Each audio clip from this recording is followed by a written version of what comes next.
Hope everybody plug your ears. Okay. X. I'm back. Okay. Now we're ready? Well, I could do 3K on my warrior, so I hope I can do at least that on a bard. Alright, let's get to... Granted, the warrior was 10 item levels higher than my bard. Good times. Because that's the other thing, as I'm stepping back, like, all the way to the beginning in gear now, instead of having multiple pieces from V3. Give me 1 second, because just gotta grab some things from the wash. And it's just gonna be more like putting something in the wash than grabbing it. Give me a second. Do you guys pick which directions you go? I'm at And 10, the 11. way marker is just to see where north is. Yeah, so we don't get turned around. So it made you change, by the way, Logan. What? Were you pugging before, or were you in a static? I was in a mid to hardcore static that wasn't keeping up to standards. We had, as I explained before, we had the same two people dying to the same two mechanics over and over 9 hours straight. And they are some of the most basic raid mechanics in the game. No comment. Basically, they were dying to Titan circles. But how, though? By not moving. Literally in V3S there's a mechanic that does... You've seen Blizzard 3 in the normal V4? Mm-hmm. He dual casts them, one after another. So you stack on his butt, he casts them, you move away from his butt, he casts another one, you move back in. And we spent 2 hours trying to figure out how to do that mechanic because a couple people couldn't do it. I get some of the more complex mechanics with buffs and debuffs and run. Yeah, literally, Sonic. But this is like, that is some of the most basic. You've seen that in multiple places before now, and they were arguing about where do we put the puddles? Why are we putting them on this side? And I'm just like, I tried to explain to them how to do it, and they shushed me, and I was just kind of like, okay. Alright. Begin the countdown now. Everyone's ready. Where am I going? Which direction do you want me going? Where did Show go again? I think it was like 5. I think it was 5 or 6, yeah. I was 6, so it's probably 5. Okay, so southeast.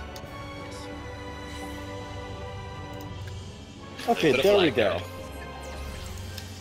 I found the trick is you put a little red flag on your mini-map so you know what direction to go. People can hear me now? Yep. Yes. Beautiful, because I was starting to get annoyed. I'm like, fuck, I'm trying to talk and people keep talking over me. What the fuck? Yep, no, couldn't hear you. Sorry. What are my crossroads? Yep, so 3 o'clock is my position.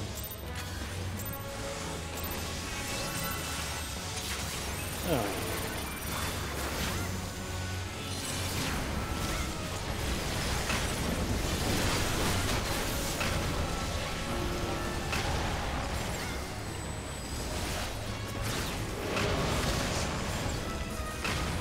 Wind bolt.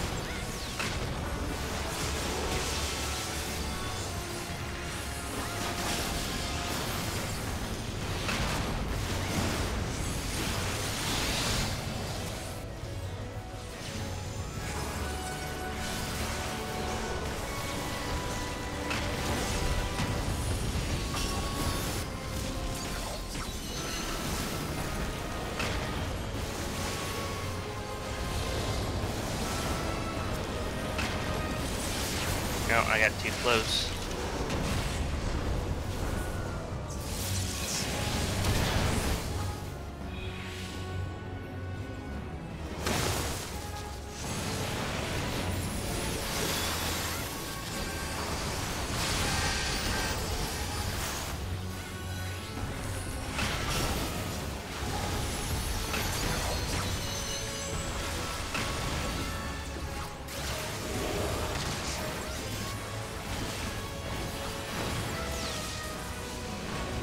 Wind bolt.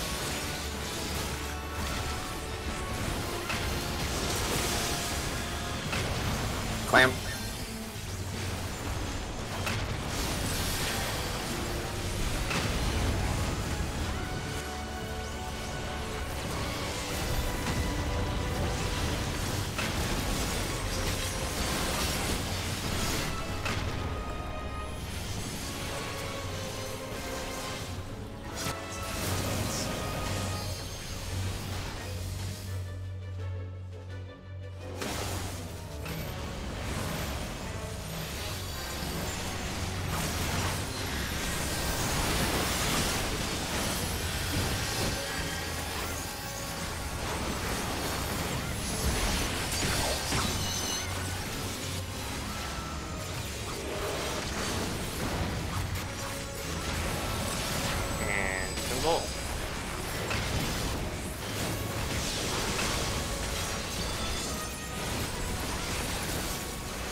South is safe.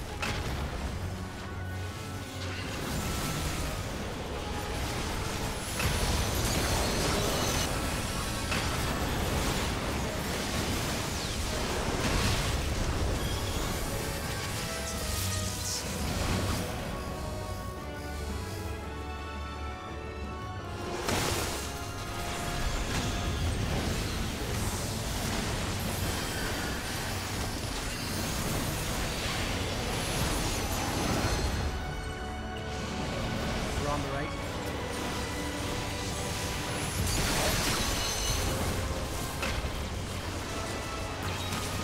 Oh, I just went over the edge. Yeah. I was at a bad Oh spot. boy, this is gonna fucking hurt.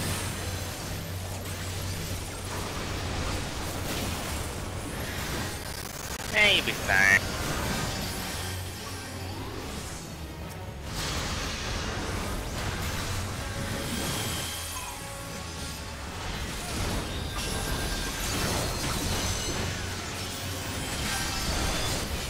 Alright, Specs, I'll take him back.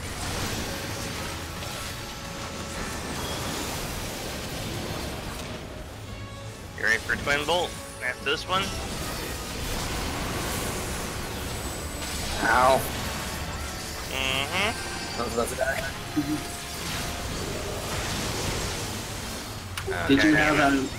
Did you have something on that increases your HP when you started casting? No. He hit me for 68,000 with your this.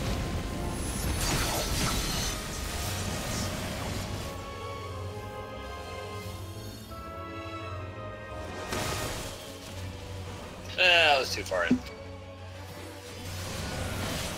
There's the clamp. Yeah, I know.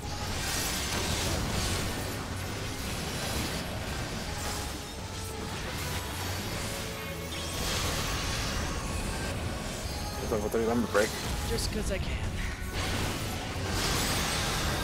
Or more like you should.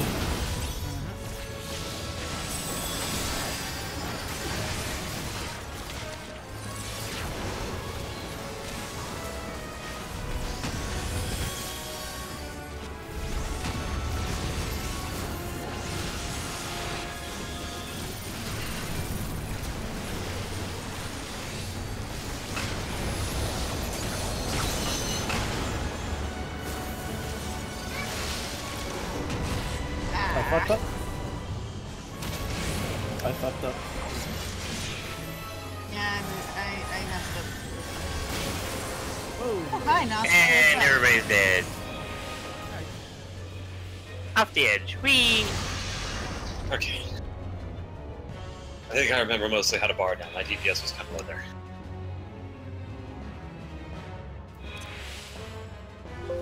Yeah, remember you have to be in a non-cardinal direction for that one. My mind is starting to slowly come back into Final Fantasy XIV. Been playing your survival game a little bit too much. A little bit. What are you playing? Long Dark. Anyway, Deli, if you'd be so kind. Also, nobody saw that. Yes, totally saw that. Shut up.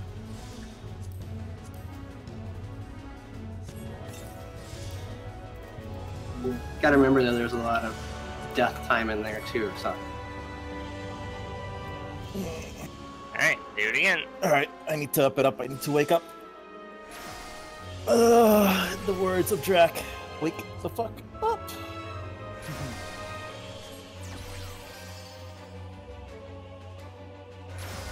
Yes, I know my DPS sucked. Oh no, I'm talking about myself.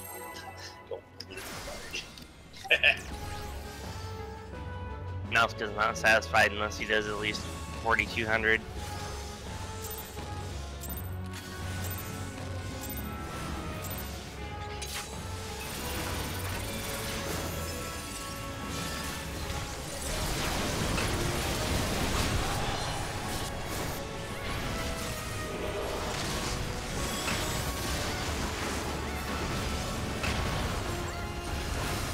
Bolt.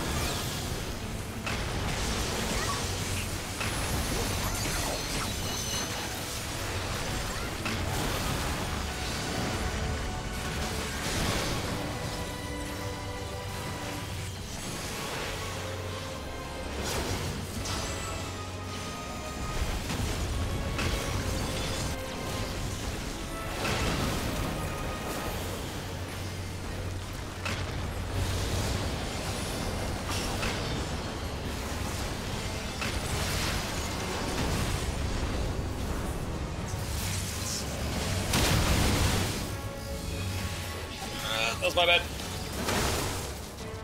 This is the second feature.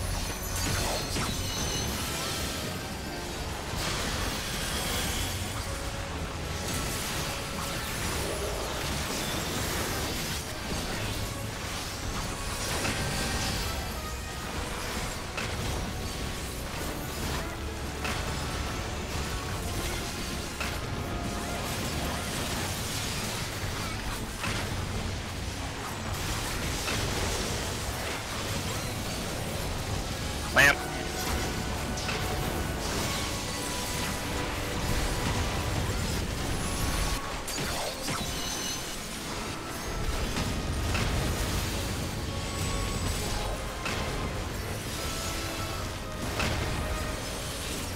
Ow, my face.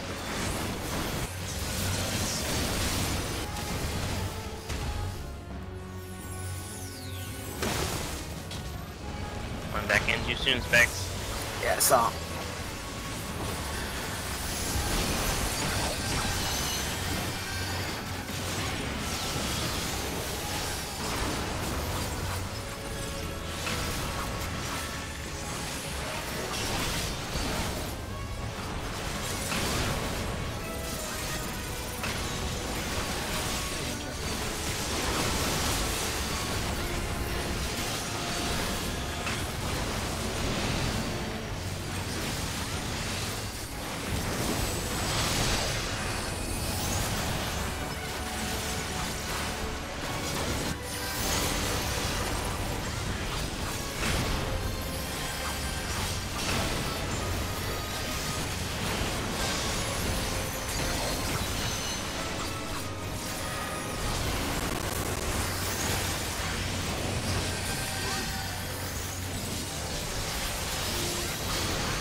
North.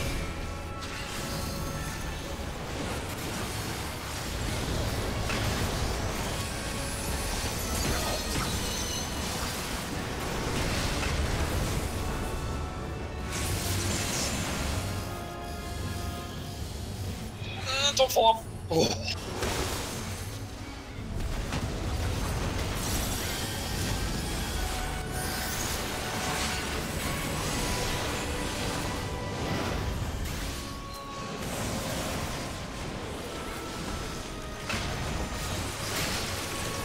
What? No. It's my fault.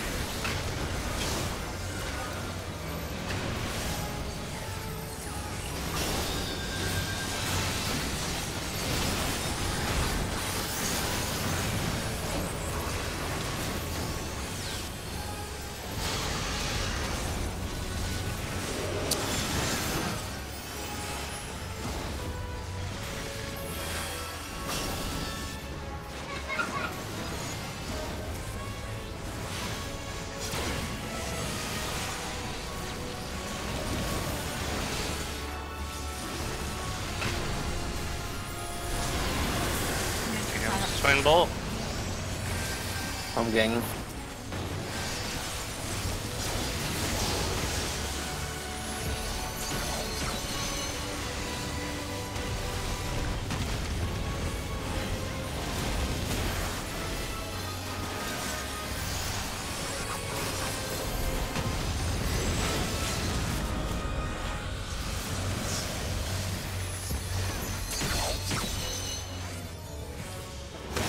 I fucked up that. I am so dead. Fine. Yep. That was the most stupid death I could have done.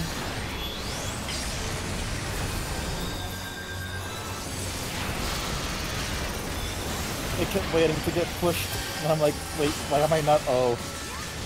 No push on that one.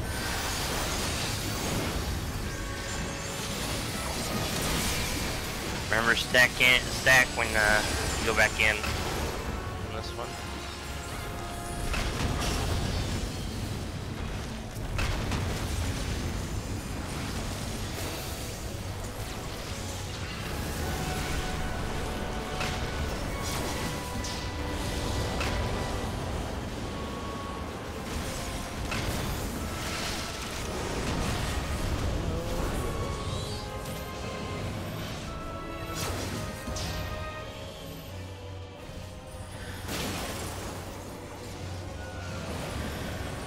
I have refresh if you can get him up.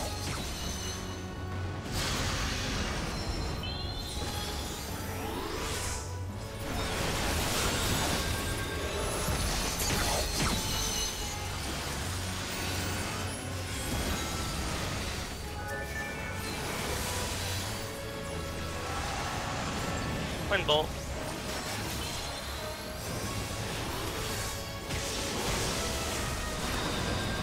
Lamp.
Ah, shit.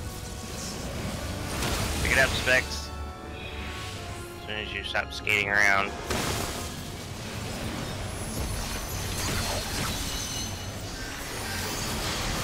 Ron, you're probably about to get twin bolted, by the way. I'm trying to get up.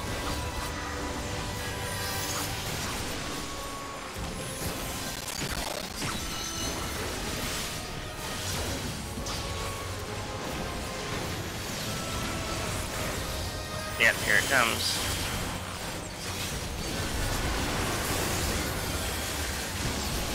Popping Living Dead for this one. I'm getting.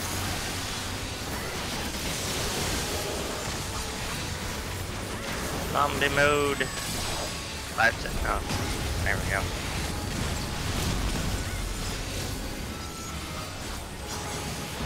Good push into the cardinal directions.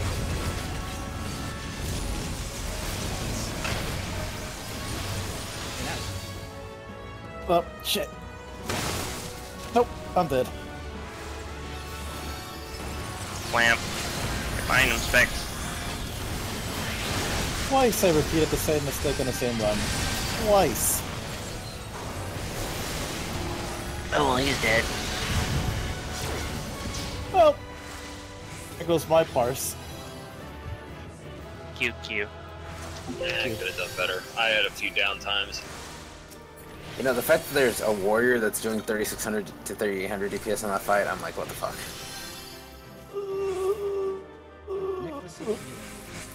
Hey, I already have it, so if you don't want it, then it's gonna be free roll, I guess.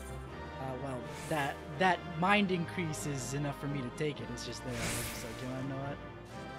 I'm just gonna lose the crit, but it's not gonna be that big. I'll take it. Slaying obviously is between Rodin and Nazca. Nazca. I guess we're needing against each other. Yep. Got a pretty good shot at it. Yep, there you go. Okay, we're gonna be doing this for a while, so. Just under 3K. I gotta remember, I kept having a few moments there where I'm like, oh, I don't have a song number. Oh, my dots fell off. Yeah. Having to go from tank to DPS mindset's a little bit of a change. Go ahead. Well, you should be used to the next fight for in terms of DPSing, since you have to DPS for like 3/4 of it.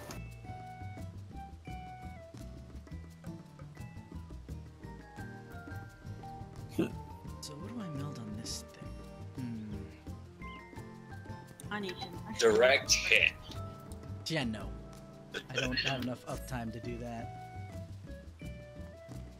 Just joking, it's hardcore melds are using direct hit on their healers at the moment. It's kind of funny. Yeah, especially considering that Unless the healer has 100% uptime on the boss.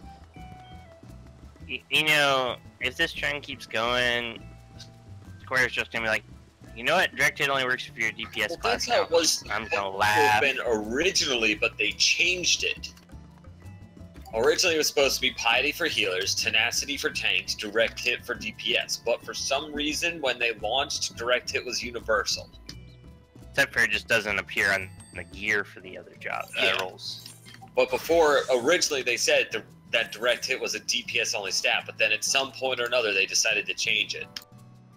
And I know, like, on that thing, just so that that might have been a mistranslation because I don't recall them ever actually saying in English that it was a TPS only stat, just that it would only appear on DPS gear.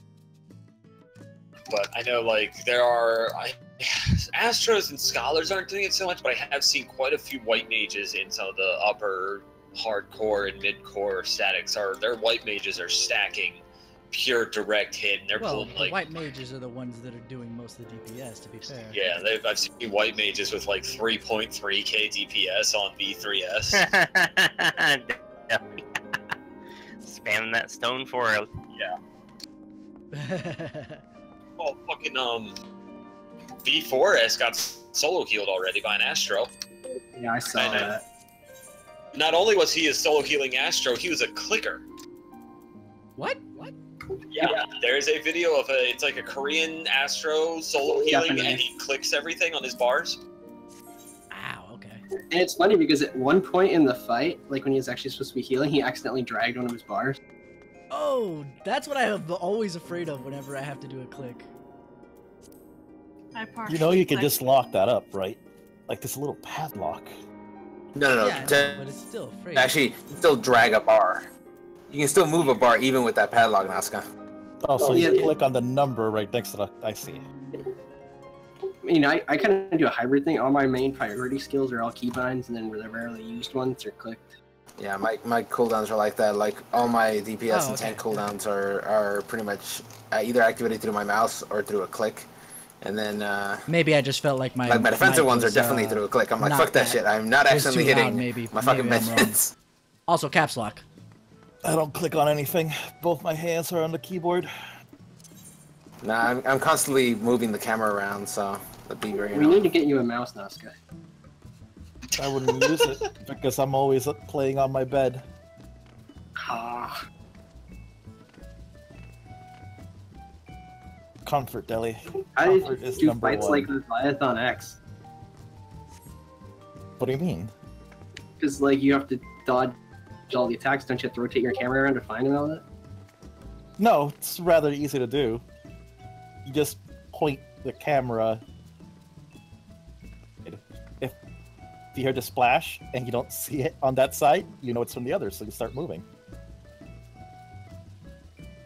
What I prefer to do is I point it so I can see both sides. Oh, I'm and ready. I have the sound appear in one ear And, or the other Emma? ear, and I just do that. I'm always ready. Even before they make a raid fight where all the queues are audio only and all the deaf players complain. Don't they Well, they have have already it. like They have the a death mode, dubstep, though? yeah. They have dubstep death mode, remember? Okay, so I'm assuming you guys throw down markers. Yeah. Which direction do you want me to take? You are going with me to the west. So I'm on the west side.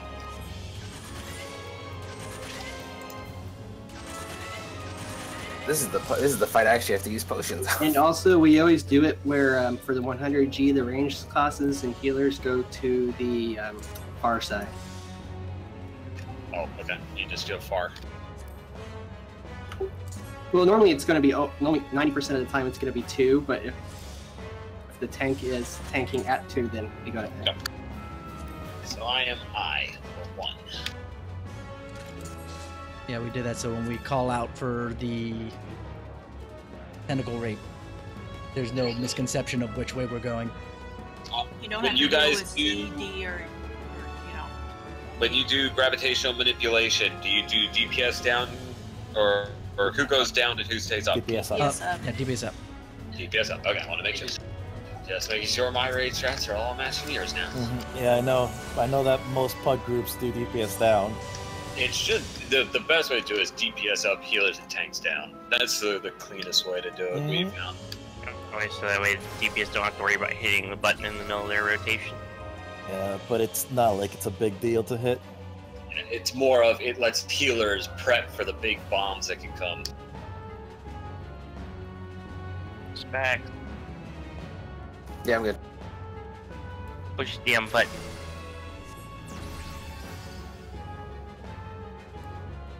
Pretty sure he's already floating. Muffin button? No muffin button. I mean, I know they're was light and Deli. fluffy, but By the way, Sho says that he does the same thing in Levy that Nazca does.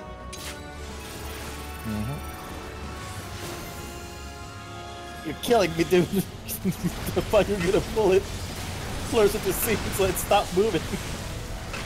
Yeah, I was going to originally. I don't know. That's what I usually do. It's alright. You only just killed one of my DCDs, though. No big deal. You'll live. Those two aren't gonna live. You're all going to die.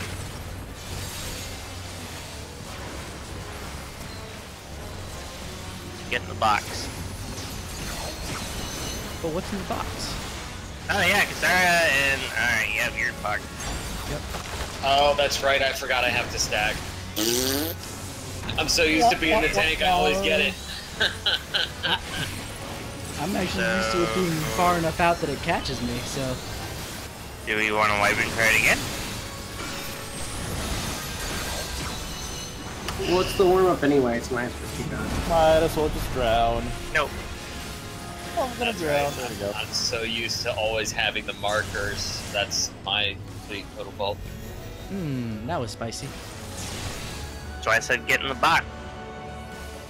I'm used to having the box.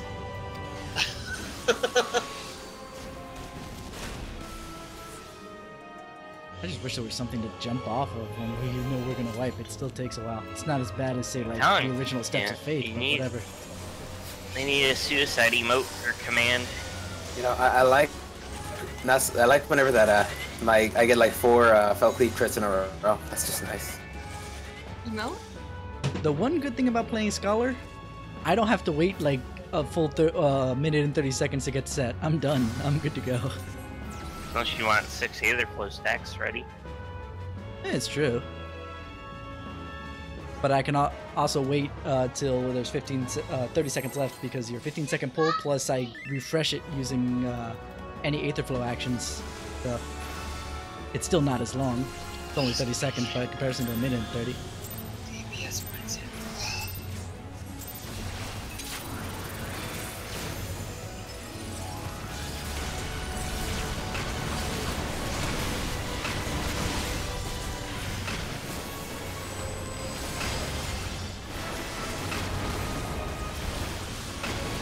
So, Logan, you do Dark Knight or Paladin Warrior?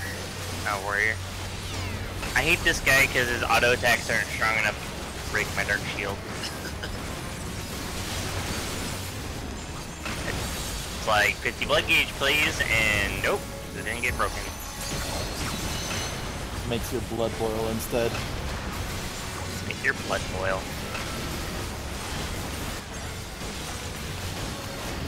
DPS up.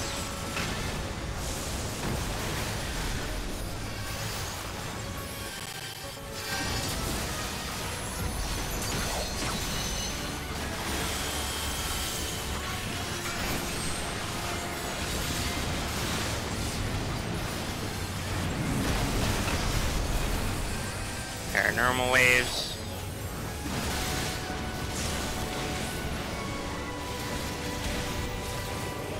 And switch.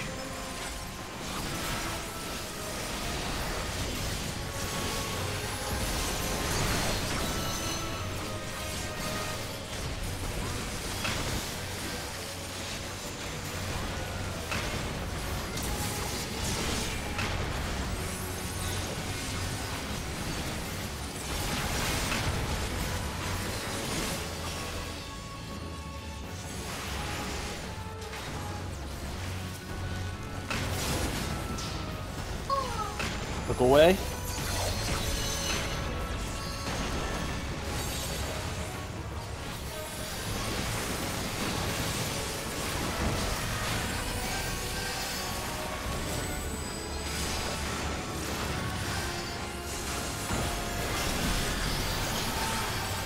D.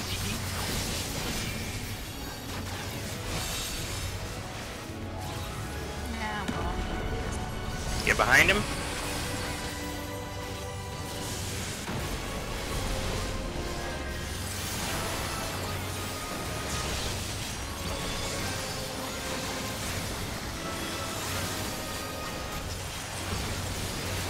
Back.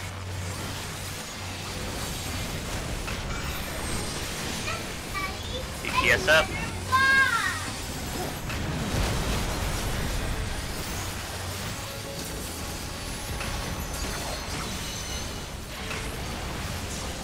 And switch.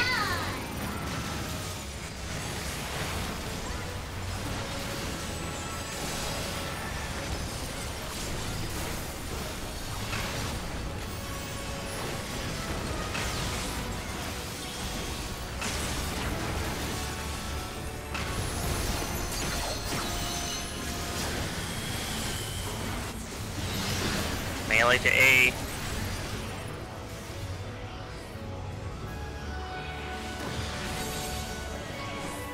Remember to look away.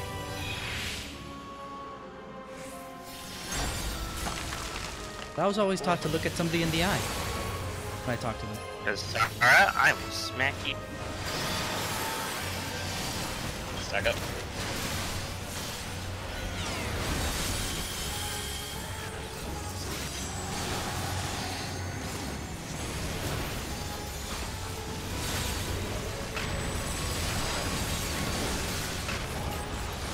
Get middle, healer, and tanks up.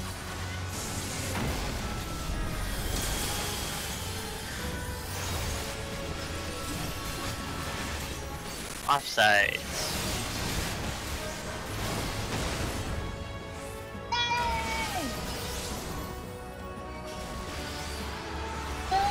Jane, I'm busy right Get now. inside. Back.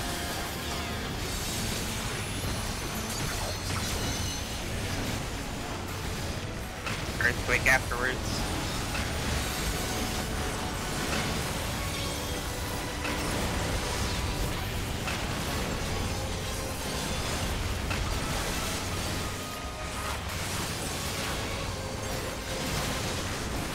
Up.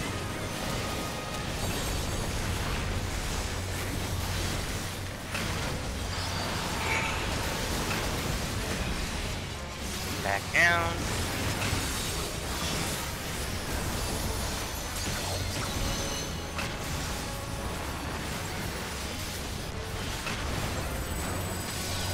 TP. Yes, bros.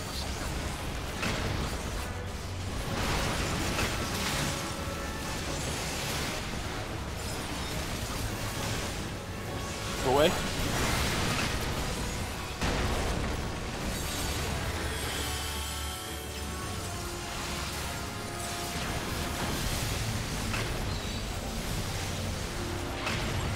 Pop your sprints. Get ready to move. Two.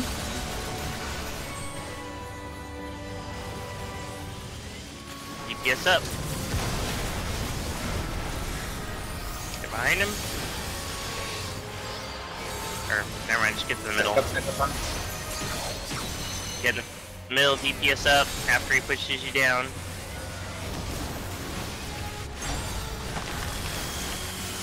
Positions.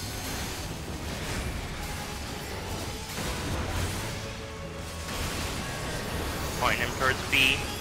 Or D, rather. Bleh. Got confused by the colors there for a second, because you switched B with D. That's why I said like.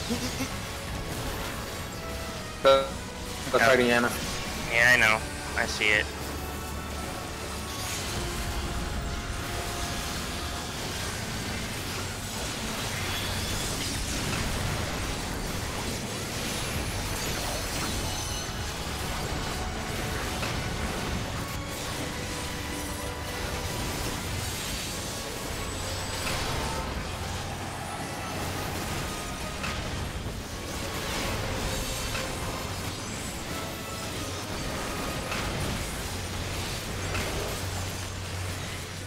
Getting probes.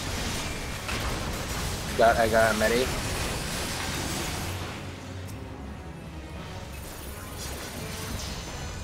Look away.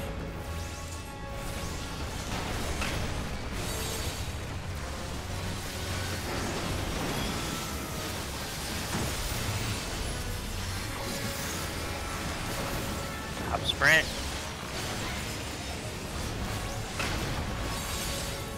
Hey. Hey. I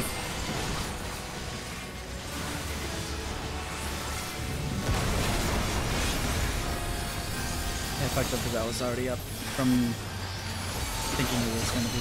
Back. In the center. Takes up after the push down.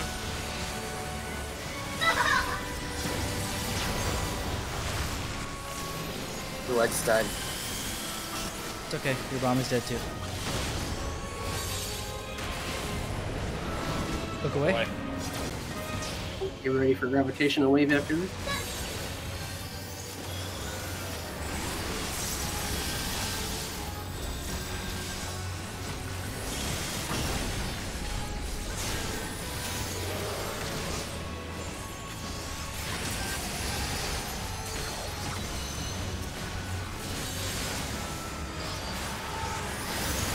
Back.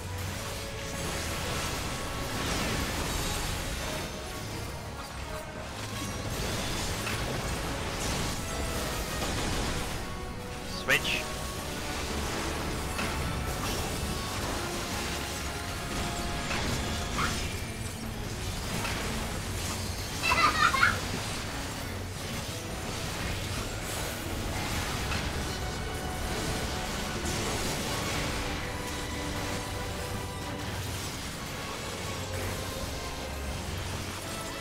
Back. DPS up.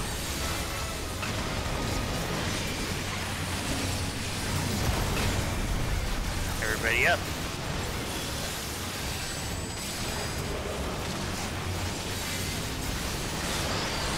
Everyone back down.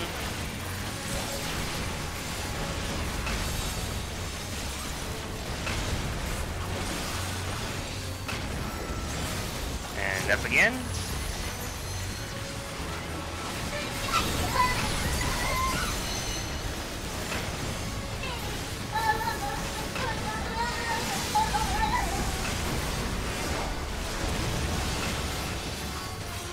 There we go.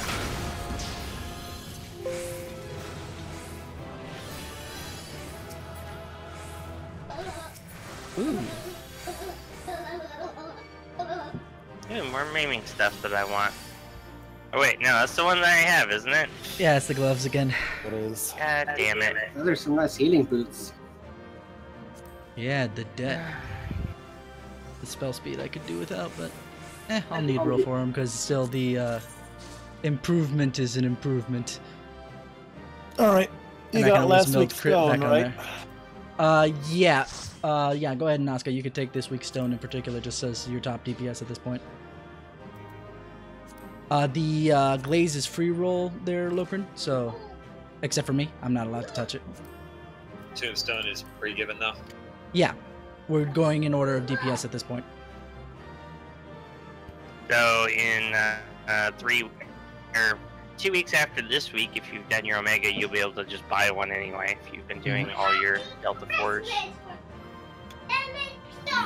Remember to save your tombstone this time, Nazca. I know. Oh, he should have enough regardless by the time he can buy a Tombstone, so... He had 75 left, so he would need 3 weeks regardless. I've got 3K, that's all I care about. Okay, that counts me out of the next phases. Alright. Hey, congrats. Luckily, with only 2 healers, it makes it really quick, so the next time it pops, it becomes yours, you know? So, I haven't even looked at V3, so this will be fun. Beyond the fact that we have to find somebody else, considering Aglo is going to be too stressed out for that. Well, I can help at least explain that fight if you need the explanations.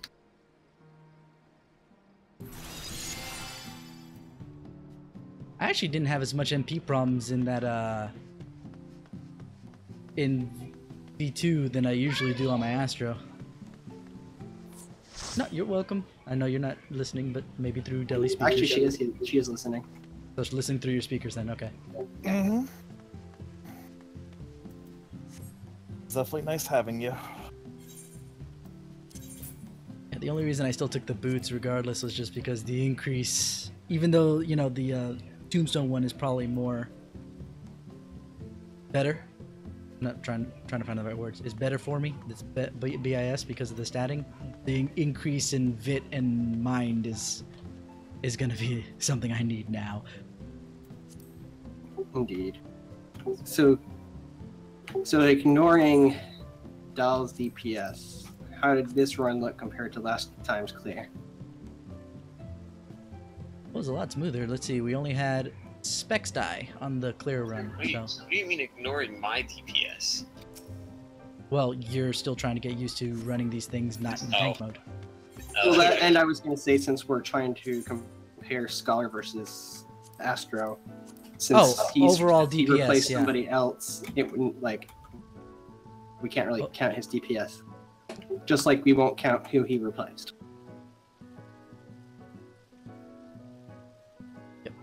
Let me pop up FF logs and then watch the video, etc. I am sad, Lokrin. I totally probably could have kept up with you if I hadn't died. Yeah, I've got to learn to remember the uptime, because I kept, I would go for 3 or 4 seconds on a song. I'd lose my dots. So it's like I could probably squeeze out another 300 DPS if I just keep my uptimes up. I'm trying to decide if I prefer determination or crit or spell speed or skill speed right now. For what? That's the option I have in my belts. You mean choosing between the base stats on the belts? I thought you were talking about the melts. Nah, the base stats in the belt. Honestly, if it was me, I'd go skill speed, because before skill speed was bad because people were having issues with TP, but you never run out of fucking TP anymore. Well, the thing is, yeah, it's the fact you're literally limited by how fast you can swing out speed. The thing is, they also nerfed skill speed this expect. Well, they nerfed the increase to your cooldowns, but they also made it affect your auto attack damage. Which, while as a tank isn't as important, it's the compromise they made. Yeah, I'm thinking about that. I'm thinking of going for the skill speed. By the way, okay. It's currently every 40 skill speed drops your cooldown by 0.01. Yeah, I mean, either way, both of those stats are pretty much just kind of like, they're there. Yeah, I don't know how my friend does it, but my friend Mimi Miyazaki is number 2 for that fight in the world. She gets, without balance cards, she gets over 4,500 DPS as a bard. You trying to make me feel bad, man? This is No. hard. Well, does she have a dragoon? I feel. To be honest, it's Okay. procs, literally. Like, So- if you get good procs as a bard. Yeah, you there's get that too. But just to answer your question, Dale, now that I've looked at it while my ACT is kind of freezing, that's what took me so long to take a look. Sorry, give me a second. My son's pitching. Well, see, the weird part about it is that she's not in a static. She got that in a pug.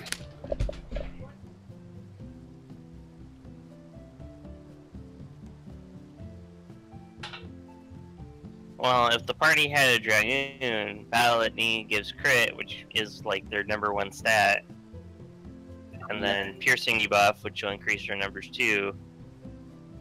And then Scholar Astro for all the buffs. I just have to get better at maintaining my L-time. Losing L-time on a song is pretty much kills your deeps. I'm liking, after trying out Direct Hit and trying out Tenacity, I am enjoying Tenacity quite a bit. Yeah, well, and like I said, Tenacity is one of those ones where every tier we go, it's just gonna get better and better. So, here we go. The change wasn't too much. Nazca went down 200. Aglo actually stayed completely flat. Literally, I think the difference is 3 DPS, which is just like maybe one thing or another not going right. To be fair, I'm like half asleep, so I'll take what I can get. Then Specs. Let me see. Did you die on the clear run, Specs? Probably. On I think Monday? me and Alma both died, I think. Actually, no. Only Show died. So that explains at least the change in DPS for you, but the change was 200, so still relatively minimal. And then my personal DPS went up 200 from 626 to 808. Well, not 200 flat, but close enough. Got my Yeah. slack. Your Check this DPS went down there, Deli? I'm gonna rewatch this video. Probably not by too much though. No, same, about 300. Yeah, this is one of the, I will say, V3S is one of those fights that you can watch the video, but we learned that it's far better to just digest it one phase at a time.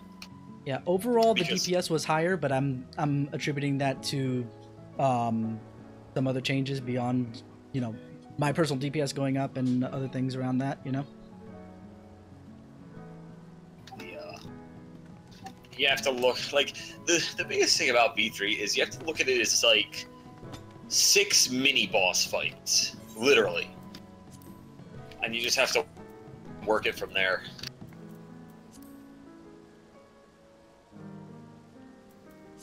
That and my DPS is going to suck in there, because since I'm 2 weeks behind on token gear, since I wasn't gearing my Bard, my eye level is 6 below this one. Unless I buy crafted gear, but I don't know how much that's going to cost. Yeah. Well, we Joe, have like the only three thing we have to crafters think about in there, so. in particular there is the Yeah, but they want mats, and I don't have mats because I don't do that gathering crafting. I can help get mats because I also gather. we have to do it for Ryla regardless, just because he's back even further than you are. Yeah, like that's what I was messing around with. I was seeing what mats I have to make Ryla set. I have a good chunk of the mats, that's not a lie. I'm also still fiddling with areolas to find mine. Let me just mute that for a second so I can talk directly for Yusho. The difference in DPS was very minimal. I mean, like, yes, obviously, Lokrin has a lot more experience, at least in the fight in general, and was able to do more DPS than you. But on the flip side of that, you've also got, you know, everybody else's DPS going down because I switched off of Astro, so I'm not throwing out balances, and it kind of like evens out a little bit. I love playing Scholar though. Like the fact that I didn't have any MP issues, you know, I had it in 1, but then again, we rarely run V1 for more than a couple runs, so I keep forgetting how it goes and I keep bleeding MP regardless. But V2, I was consistently bleeding out MP trying to heal everybody up, but I didn't have that issue on Scholar.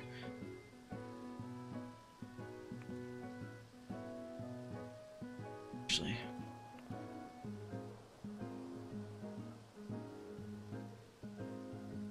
you come save me. Forever will be spell blade lightning. Be lovely called the boomy beam. That's what you always hope for. You don't want to get pierced by the boomy beam. It hurts. Okay, so I have my Bard imported, at least.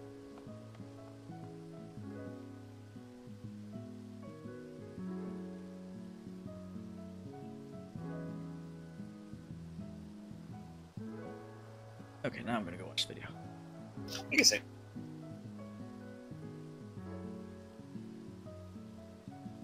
Yeah, maybe after raid, I'll pop up. I'll let the what? But I'll let the thing go, and I'll take a look at it.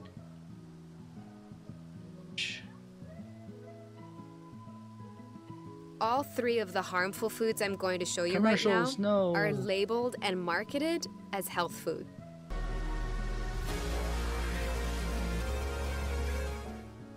Hi everyone, welcome to the visual guide for the Deltascape version 3.0 Savage. If you've made it this far, you're totally ready for playtime with Halicarnassus. This video assumes you have a basic understanding of the mechanics on normal mode and will instead focus on the changes to Savage difficulty. My name is Ms. Tech and I'll be your raid guide. Tanks and healers will need to watch for critical hit throughout the encounter. As the name implies, this is an extremely high damage critical hit on the main tank, and the use of heavy cooldowns and awareness is key. Spellblade Holy will mark up players in a specific manner. 2 players will be affected by these circle Holy Edge markers and tethered together. 1 player will be affected by the Stack Up Holy Blur marker and tethered to another player affected by a circle Holy Edge marker. The remaining 4 players will have no markers. The boss will then cast Pole Shift. This will cause any tethered players to be stunned for a short while and swap positions and markers with their tethered partners. Immediately after, the effects of Holy Edge and Holy Blur will go off on the respective players. To handle this, we have the 2 tethered players with Holy Edge move away from the group. Where they move doesn't really matter as long as they're not overlapping with any other players. Then, the Holy Edge player tethered to the Stack Up Holy Blur player will stay on the boss, stacked together with the players without markers, while the Stack Up player moves away. Once Pole Shift goes off, the Stack Up Holy Blur marker will be swapped onto the boss, where everyone is already stacked together and waiting, while the Holy Edge marker is moved safely out of the group. The 2 tethered Holy Edge markers will swap positions as well, but since they're off on their own already, there's no danger in overlapping damage. The Queen's Waltz is next. On these neutral tiles, this ability shoots out high damage blades at each player. There is no telegraph, and players will need to assign positions around the boss to ensure they are not overlapping. You'll need to be ready to use this positioning throughout the encounter, so learn your spot relative to the boss and stick to it. Haste will grant the boss a 6-second haste buff. This is usually followed by one of 3 possible elemental spells. Spellblade Thunder 3 is a long column attack on a random player. Spellblade Fire 3 is a large donut-shaped AoE, and Spellblade Blizzard 3 is the point-blank AoE circle attack. Players will need to be ready to avoid all of these attacks as they occur throughout the encounter. Dimensional Wave is a heavy-hitting raid-wide AoE.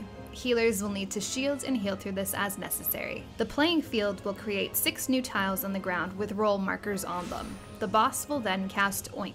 To avoid getting turned into a pig, players need to stack together with at least 1 other person. If you do get turned into a pig, you won't be able to stand in the proper tile and you will die. After stacking for Oink, players can move into their appropriate tiles before she casts the game. Next up comes the first panel swap. The tiles will change to flower and briar tiles in one of 2 orientations. Briar tiles will slow and deal damage to you and should be avoided. The briar tiles will only form in 2 opposite corners, creating a diagonal flower section to work with throughout this phase. During this panel phase, the Queen's Waltz will apply Thorny Vine tethers on all players. If you don't break your thorns quickly, they will begin to apply vulnerability up debuffs and deal high damage. The tanks and healers will be tethered to damage dealers, and as such, you can easily assign a direction for each group of players to run to, allowing you to quickly and easily break your thorns. For example, our tanks and healers run towards the safe corner in the north, while our damage dealers run towards the safe corner in the south. As soon as the Thorny Vines apply, the boss will also cast Spellblade Fire 3. However, since each player is already moving to the opposite corners to break their vines, this should be naturally and easily avoided. Next up is another haste buff and a Spellblade Thunder 3. Avoid this as necessary. The second critical hit on the main tank is next. Cool down and heal through this as necessary. Heal through the next dimensional wave and then get ready for the first place token. In this phase, place token will spawn a white flame ad that should be picked up by the off tank and moved away from the boss as soon as possible. This ad does a fair amount of damage to its primary target, so healers and off tank beware. Periodically, the ad will cast White Wind in a very large circle around it. Should this hit the boss, it will heal her for a ridiculous amount and essentially ensure a wipe to the enrage timer. To avoid this, we pull the boss towards the safe corner in the north, while the ad is taken towards the south and focus down as quickly as possible. The main tank will have to deal with another haste buff and a Spellblade Blizzard 3 during this time. Dodge it as necessary. Next up,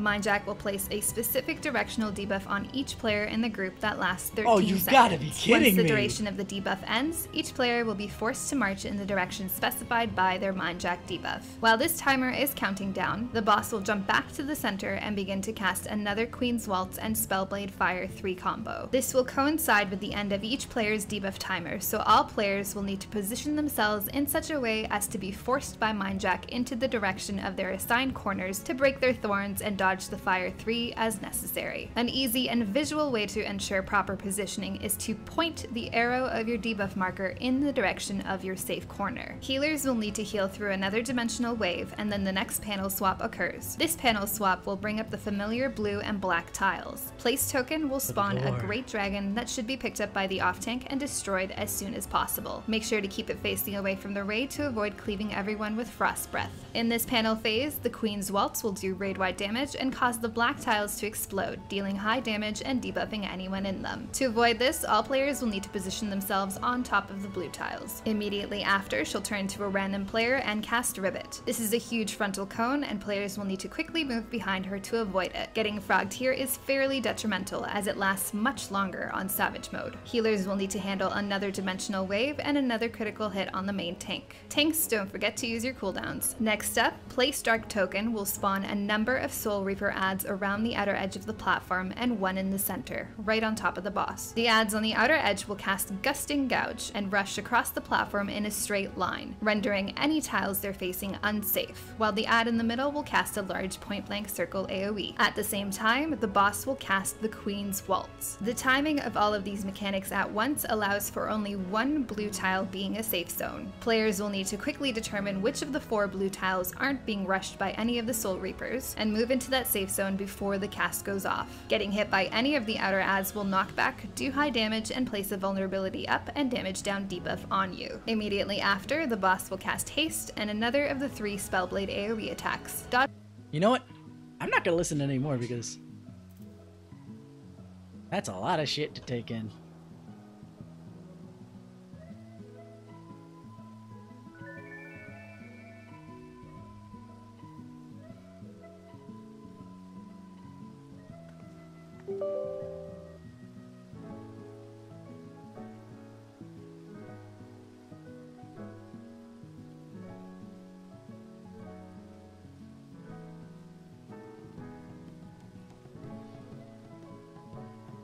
Holy shit. God damn. Did it say you need twin silk or twin thread? Yep, you also need twin thread. So you can also kill the twin coon crawlers or whatever they're called.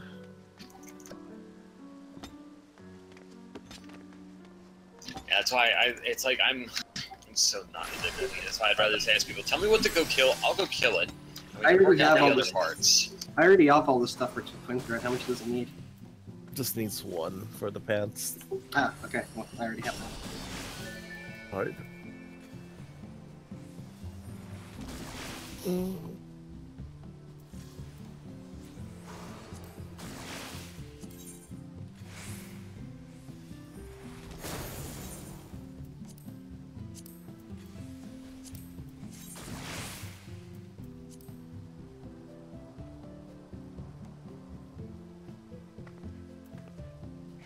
Ooh, my.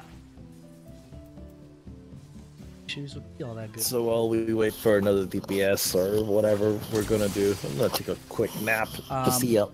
What? Nap? Are we going in right now? No, but I'm just like, nap? Are you actually gonna be able to wake up?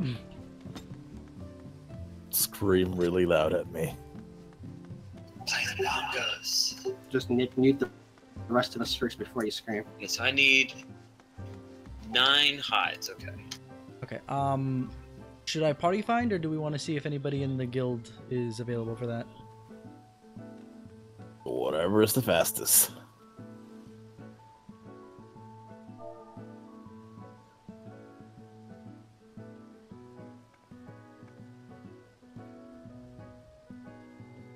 At least if nothing else after next week, I'll have 4 pages from the first 2 so I can pick up some of that gear next week. Mm-hmm. So I'm not bothering to spend anything on boots or the other whatever the fuck it is I'm going to use to buy.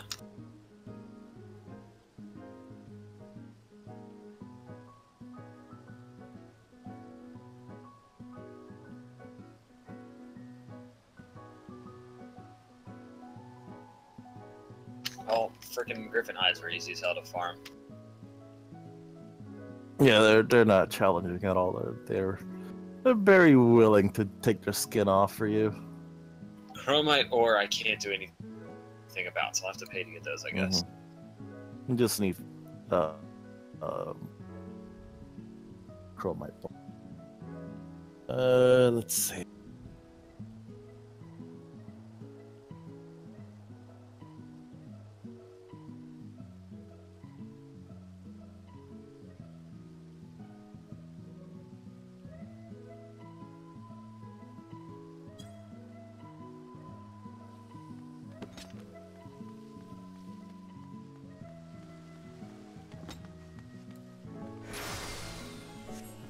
Chromite ingot.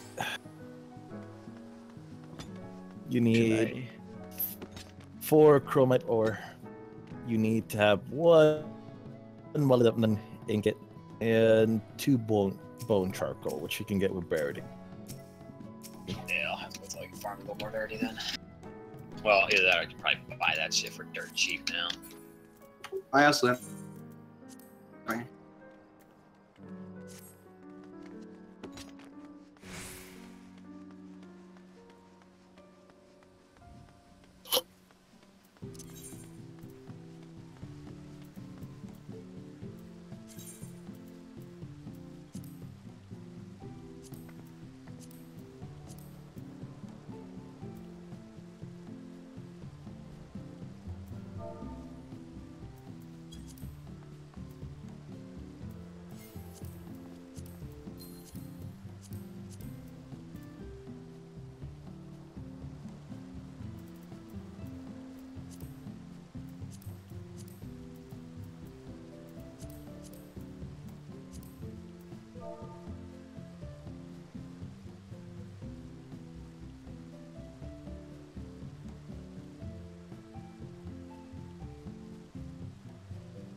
Okay, yeah, I'll get the helmet and the ring next week.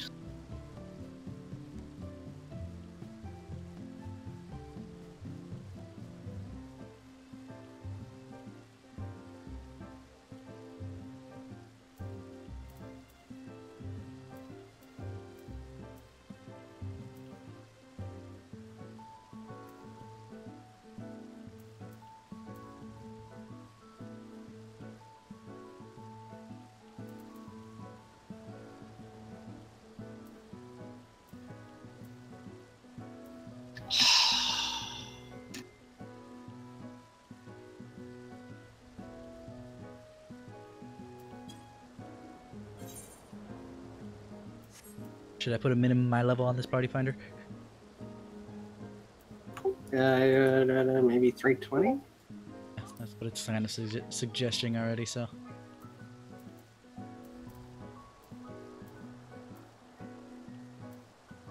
It's just 1 DPS. It shouldn't take that long to fill. Specs, where are you so I can trade you this twin thread or twin whatever?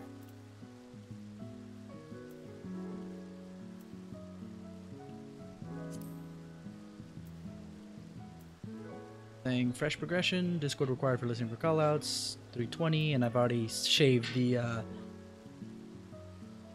jobs we're looking for to basically what we don't have currently. And no machinist because we have a bard. So I only need 1 chromite ingot. Fuck, it's cheaper to buy the damn ingot than it is to buy the mats.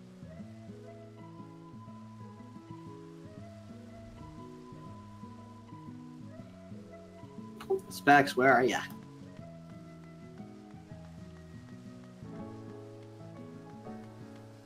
Welcome back. Set up the party finder. Let's see.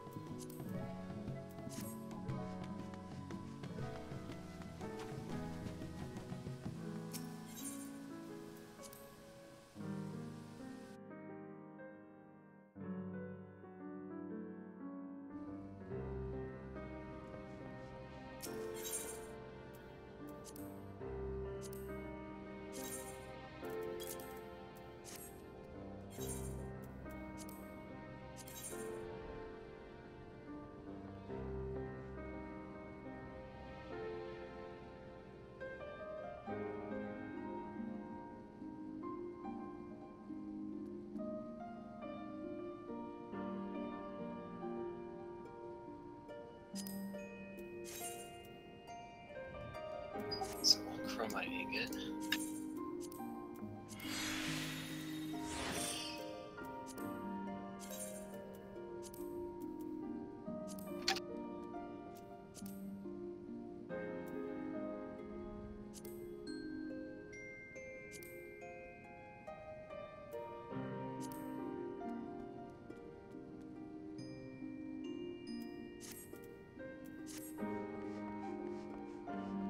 Forbidden wax.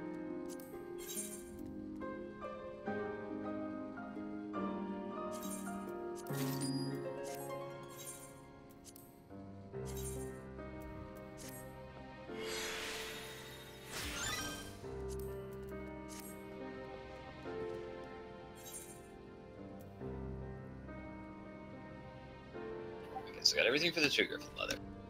Someone has a twin thread. Wow. Have the... What was that? I said, well, now that it's a very long video.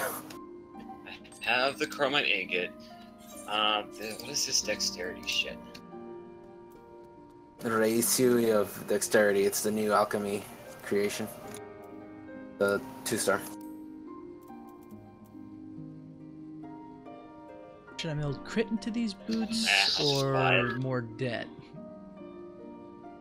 Okay, so who's crafting this and who do I need to talk to? Why is Silly trying to trade me things? Because I thought you were crafting stuff, right? Oh man, I just watched Mystic's Guide on V3. My head already hurts. I stopped halfway because I was just like, nope, I'm not gonna That's remember the fine. next that, time. that last phase is like, oh my god, so much stuff. It's Don't not be as don't be bad. intimidated. It's one of those things that you look at the video and it seems overwhelming, but it's not. The problem is, and it's what everyone in the static I was just in found out, is that when you watch the video, you're trying to absorb the entire fight. It's a lot better to do it. It's a lot better to think of each phase as its own individual fight instead of trying to digest it all at once. It's really much better to just go in and do it phase at a time. The hard part is gonna be, I nearly flipped out seeing the T6 freaking tethers bullshit. I was like, what?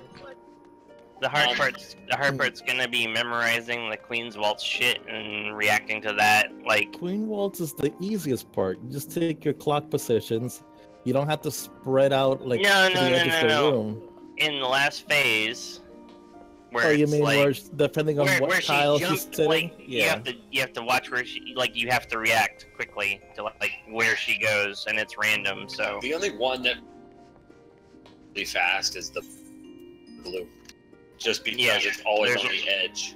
there's only like 3 blue tiles or some shit like Blue. that. Okay, so who was able to craft these pants? I have all the mats outside the twin thread, but I think someone else had that. Billy does. Do you have all the mats then? Let me meet you in the mist. Yep, I'm down by the mark board. Yeah, I've got some forbidden wax, some true griffin hides, and a chromite ingot for the true griffin leather, and then I have a chromite ore, and then I have a chromite ingot and 2 grade 3 or grade 2 Rasuis. Oh, I got that first deal. And you just woke me up. Am I giving it to you? Damn you. Sorry. Specs? Okay. So we Sorry, have- I went to go look for some grade 6 material. I went to the market board and saw a Det 6 selling for 10k. I was like, mine! Just use whatever you need. I'm excited for your savings, but damn you. I think that's everything. Alright, so what am I making? The aiming leatherworking pants, high quality, 70. Hang on, I just had it linked in chat. True griffin pants of aiming. That. True griffin breeches. Just high quality. Okay. Since those are, So- let me just look at all that crit debt on them. That is kind of sexy. Those are good DPS Actually, it's not crit stats. det, by the way. I know you're used to it, but crit direct hit, not det. Yeah, critter. Hey, should I meld into those boots that I just got out of V2? Should I put crit in there, or should I just try and max out the det that's on there? Crit. Crit? If you're going Astro, then yeah, crit. Well, Well, they I'm just going went scholar crit. I'm sorry. Don't pay attention to the man that's sleeping. Very well. Sleep talking. Hi. One second, I got groceries real fast. Sorry, what was that? No, he's, nothing for you. he's bringing in groceries. Oh.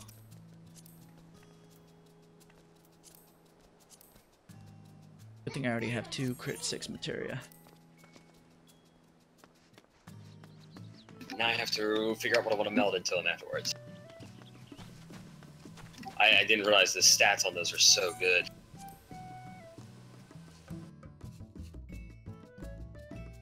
Crafting gear this time around, some really good stat spreads. Well, it seems like they're either really, really good.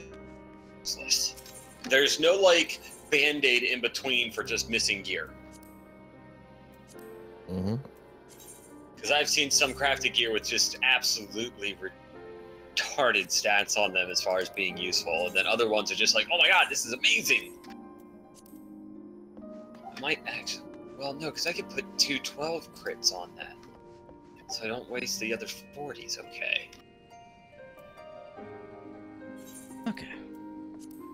Okay, that works. That puts And my then- crit level at 1669. On my scholar. So I need 1 crit 40. Is there a problem, Specs? Specs walked away, remember? He's doing. I didn't know he was doing something. That's what I said. That he's bringing in groceries. Oh, I thought when you said groceries, he was getting like crafting food. No. Because I saw him eat something. Materia.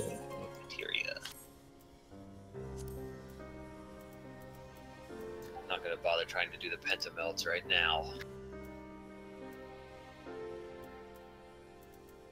I need to figure out like why is Discord like beeping all the time? That? Like no, the little. That means you've got notifications on something that keeps pinging you on it. I know, but I deactivated notifications on like all the channels except Tomberry Pie, and I'm not being like I don't see any red flags anywhere on Tomberry Pie. Do you see red flags in other locations? Because it doesn't care about that when it comes to tagging groups or everyone. True Griffin, Breaches of Aiming, right? Yeah. Yes. Those ones I had. Just high quality, obviously. So, at the end of the day, which weapon do you guys think I should be going for at this point? The Astro weapon or the Scholar one?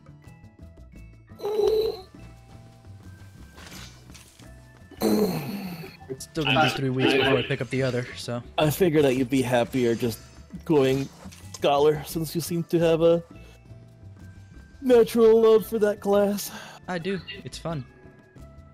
I would say the biggest thing is whatever you're more comfortable with, because in the next 2 fights, being able to play your class Realizing the effectively opportunity is that I could have huge. been that it looks like you're really learned at that class, but whatever. I'm really what? Learned. Ah.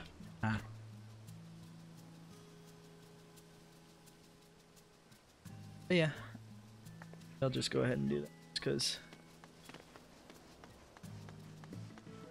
even if my Astro's weapon is a little bit behind, I can go ahead. It technically has the higher heals overall of the 2 classes. And Alright, but I'm still melded for healing anyway, so I can always help heal 2 of me. yeah, the only thing I don't think I've melded for healing was that new necklace I got. I decided just to put the vid in there now before I decided to rip it out later. Oh, the Ever Deep. Deli. Not Deli, Eloquent. Yo. The Ever Deep Aether sound. That's what you're missing. Oh. Hang on. How much is that? That's the expensive part. That is the expensive part. 3 of them. That's like the only reason why I'm leveling Fisher, because I need Aether He's Sand. sleeping. Come on. Cut him some slack. It's still going to cost me about 200,000, but that's still half of what the market board price is. Yeah, I've been meaning to mess around with that so I can actually pick those up. Overall, it costs me about 200k in mats, but the pants are 450 by themselves, so it's still cheaper. What are you looking at? I don't mind making that kind of a trade. Oh, you took out a block? What was that for? You know, the sad part is, it's not even worth fishing for those. Oh man, I'm gonna lose a lot of crit going to this book. It's so ugly. Spell speed piety. I know every healer one has piety on it, so I'm not avoiding that. Teleported to crew spaceship. Until the price of bait Want to? goes down. It's not worth it.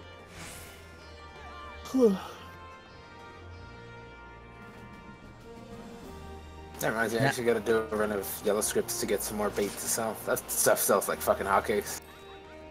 That's what I need to do. That's right. I still can get a bolt this week.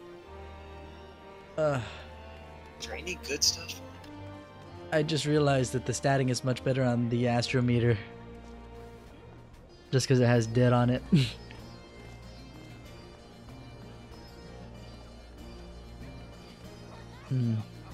Though we don't really know how well spell speed affects dots, and I have much more dots on my Scholar than I do on my Astro. Yeah, I need to get the bolt from this week. The Deltascape earrings are better than the Lakshmi earrings. I'll have to go do that eventually. An extra 70 crit off of that.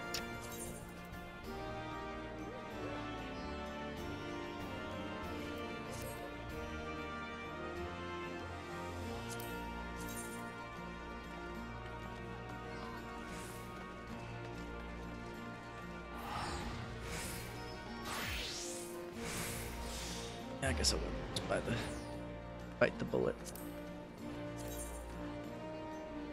Increasing over 10 vitality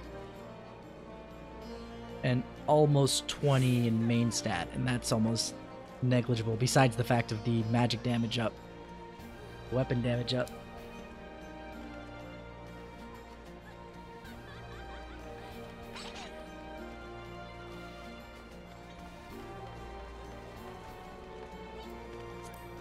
I guess I'll go that direction.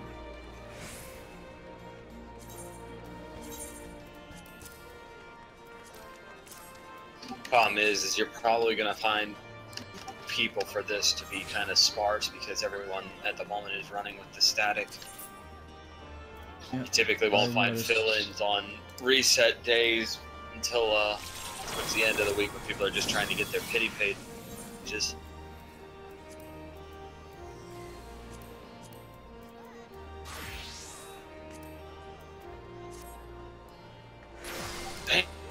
damn. Not much different. Not low. See about the. Thank you very much. Speed is actually kind of cool. No problem. Holy crap. Just noticed that my cast times are on Scholar are under 2 seconds. At 1.9. Not that bad.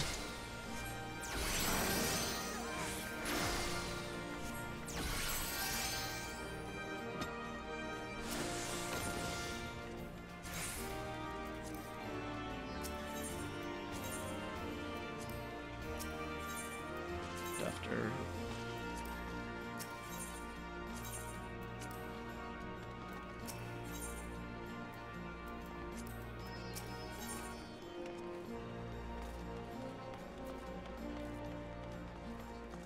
so I'll just go use my crack clusters that I have.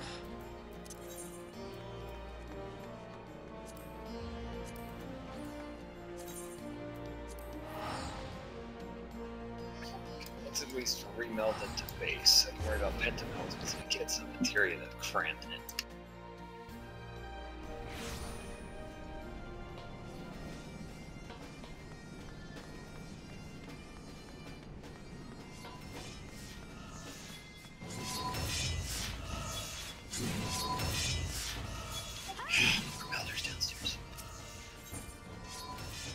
Blame Boomy.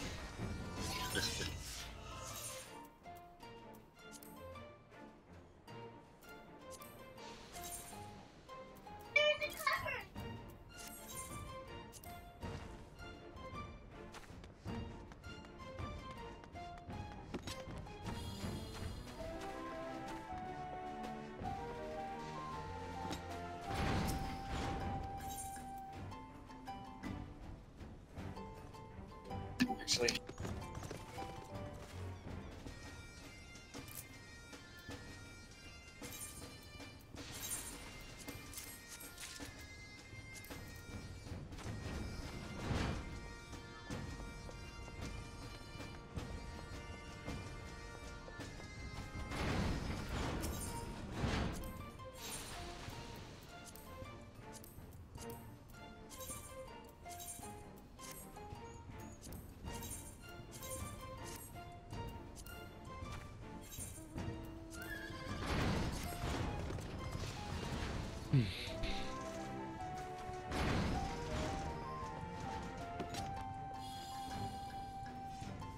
That sound effect.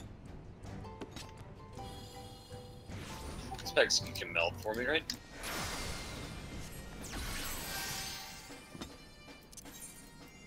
Or anybody can melt. So I haven't gotten my crafters up. Melding status.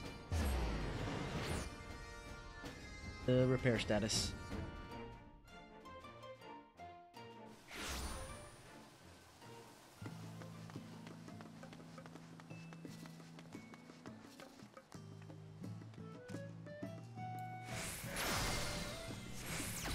Oh, where are you? Where are you? I'm in Rogar's Reach, but I can come to you if you're somewhere closer. I can go to Rogars. Alrighty, I'm back. How are we doing on stuff? Or Specs can, because he's right here. Specs, I need you to melt stuff. What's up? Can you melt for me? Yeah. If I give you the item and the material, will that make it faster? No. Actually, probably, but... Okay, it was regular then. I'm gonna see if I can get lucky and get something on this. Where is my skill speed?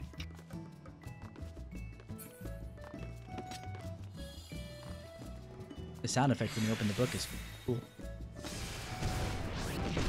Let's see how many frickin' materias I blow up.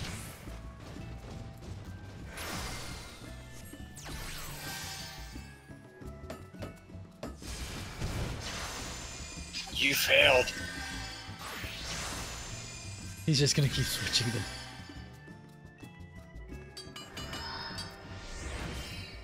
Hey! Cool. Okay, let's see if I can get any of these fucking grade 5s in then. Figure while we're sitting here waiting.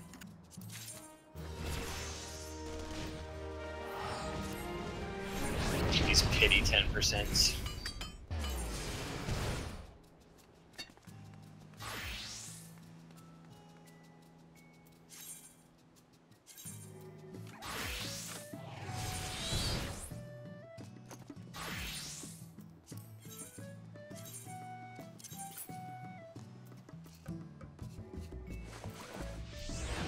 Hey!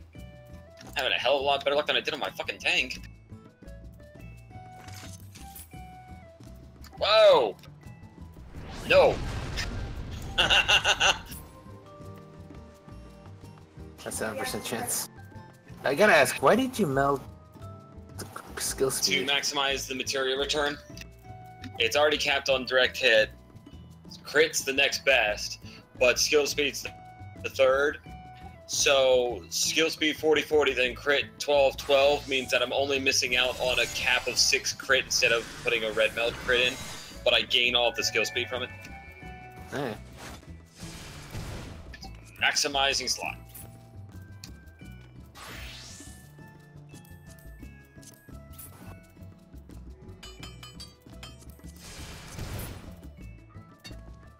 This is always the one that sucks dick.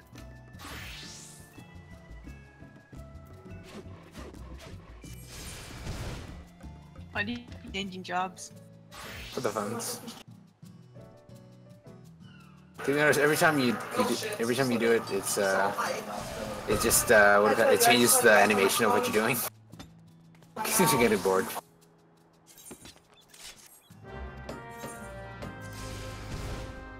Might have to buy more. Unfortunately, these ones can take a few stacks.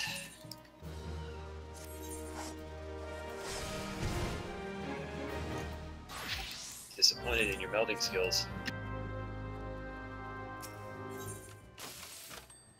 I should have seen when I was blasting like fucking like 40 to 50 material earlier when I was trying to get melds for my crafting set.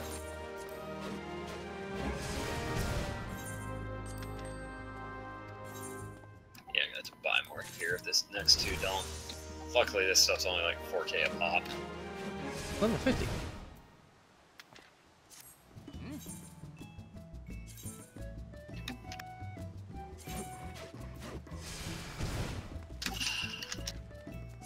Get him geared now.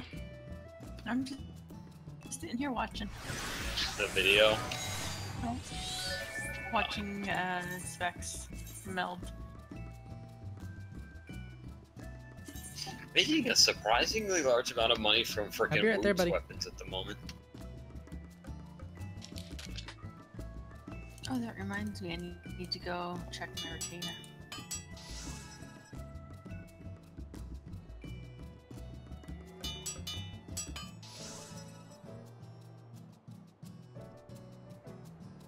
Alright, let's try. Well, once you're done, whatever you're done.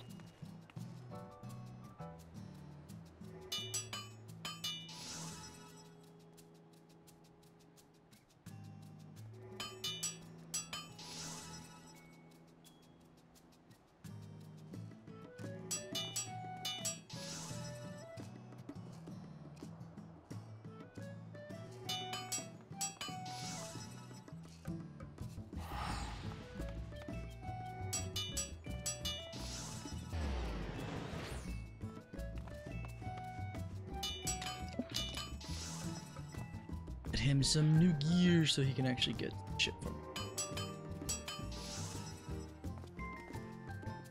2 more.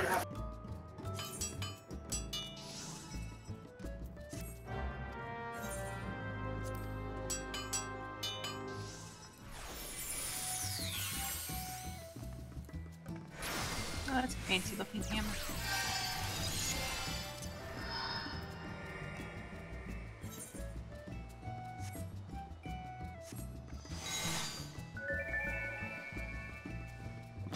Not gonna spend any more gil after this. If I don't get it from this, I'll just have to wait until I get some more later. Missing out on 12 stats isn't a huge enough of a deal to want to splurge the material price spiked after what I just bought.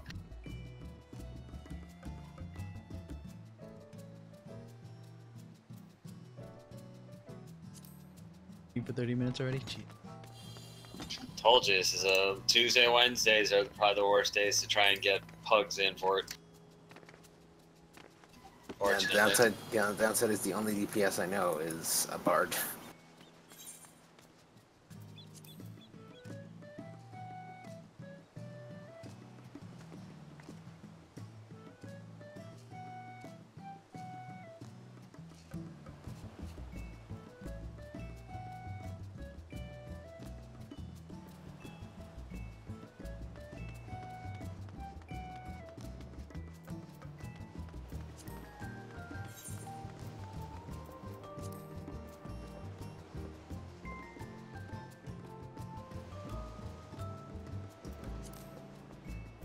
Last one for now.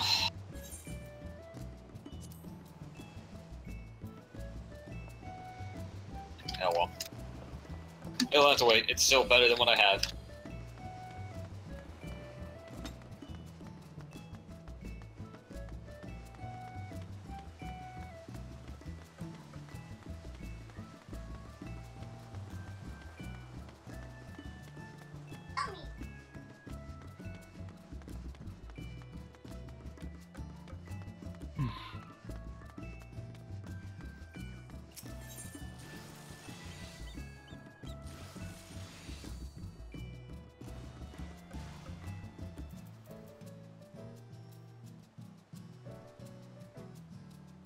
Good lord.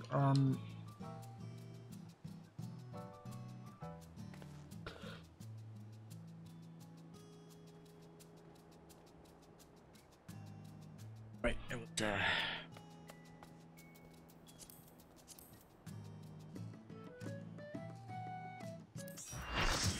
Yeah, go. Nazca!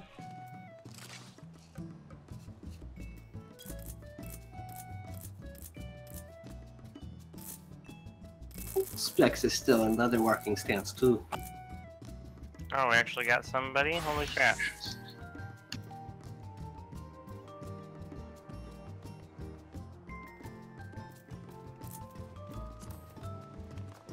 Prepare to wipe.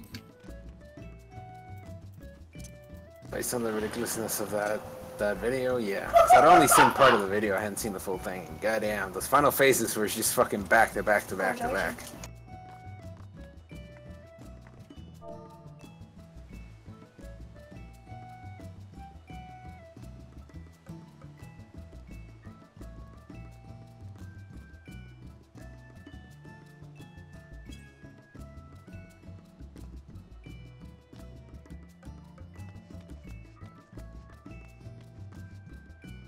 At least we're actually getting FaceTime.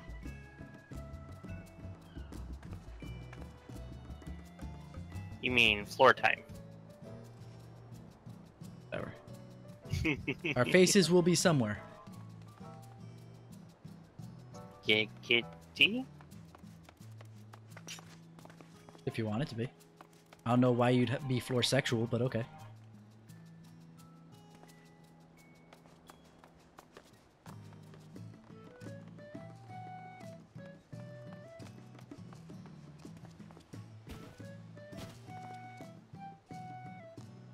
I wonder if these dragoon pants or this tremor katana are ever gonna sell. My tremor katana just sold not too long ago. I'm also selling my dreadworm pants that I made, so we'll see how those go.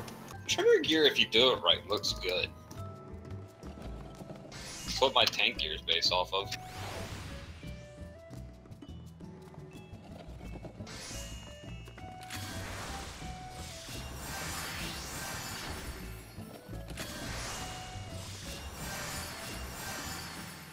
But yeah, apparently I have to do A4 Savage and A3 Savage for the glamour I'm going for. There we go. So good times. Hello, hello. I keep trying to figure out who this Dalmatian Sekai is, and I keep remembering. Because I don't see the party, you know, since we're doing the cross-world party.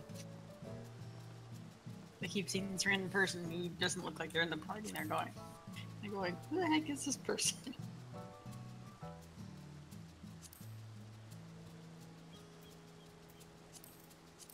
Also, hello. Asuka! I know you were resting, but come on!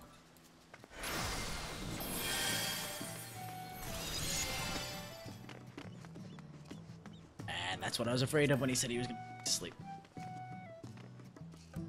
Hold on. Wait, you say he's gonna go back to sleep? Yeah, he said he was going to take a nap. There's one.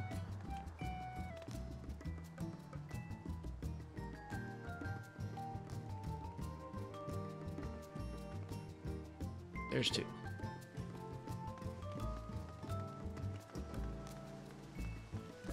And yeah, he was tired. But I was like, if you go back to sleep, depending on how long this takes, we might not be able to wake you up.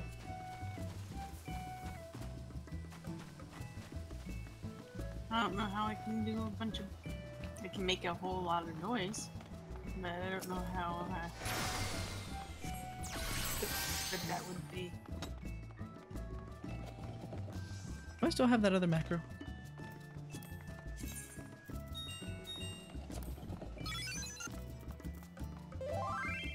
Yeah, I don't have a soundboard show.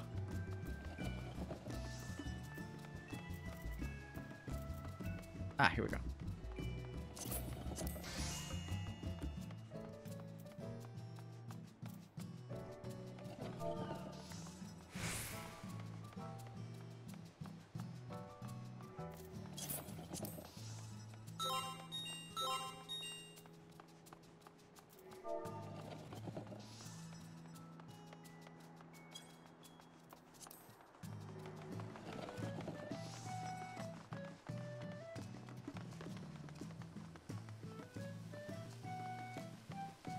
Sure.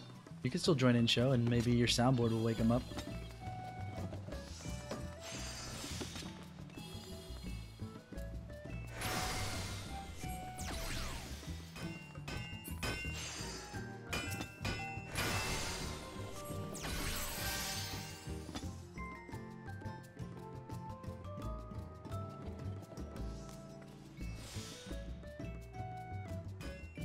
Getting there. Just pick somebody up after 30-some minutes of waiting. What's that?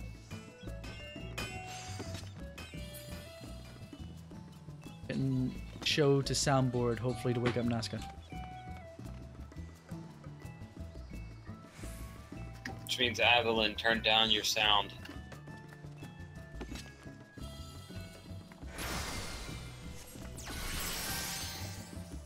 Deafen all of you.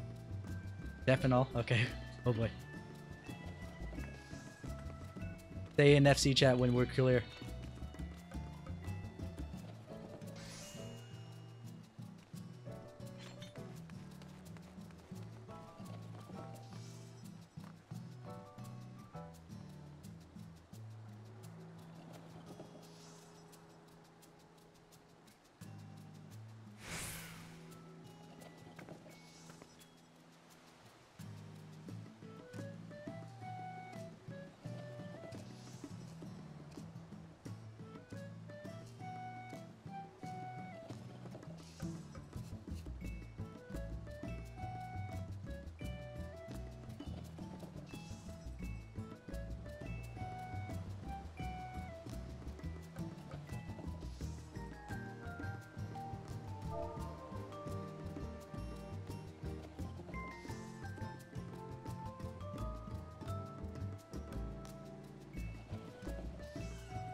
I was curious.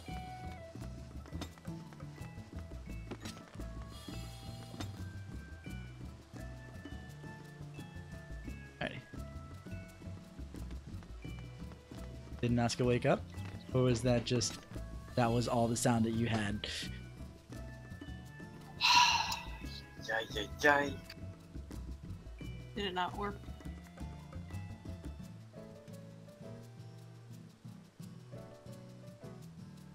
Guess not, considering I don't hear Nazca. Nazca!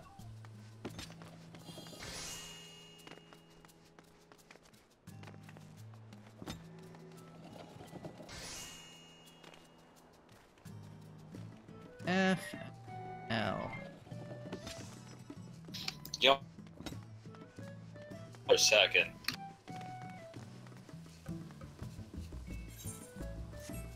Y'all muted? Good. Nazca! Good enough.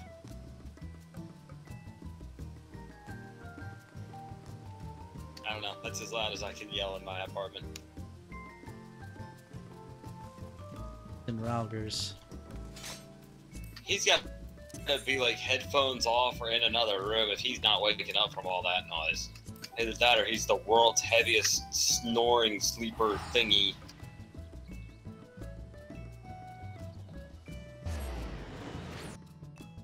Scared the shit out of my cat. She's sitting over there with her ears just staring at me like, the fuck is your problem?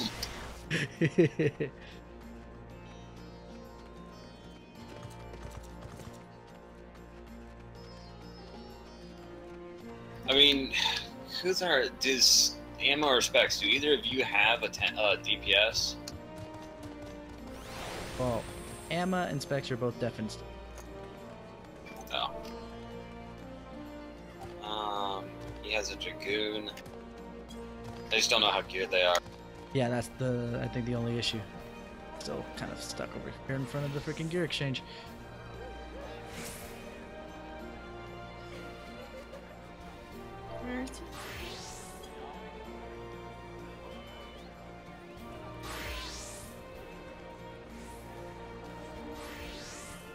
So did it work? Nope. No, we're still stuck.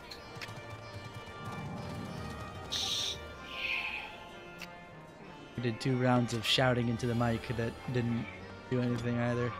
That's what I was afraid of. He's gonna have to give us a phone number from now on if he wants to do Este this. follador es frío.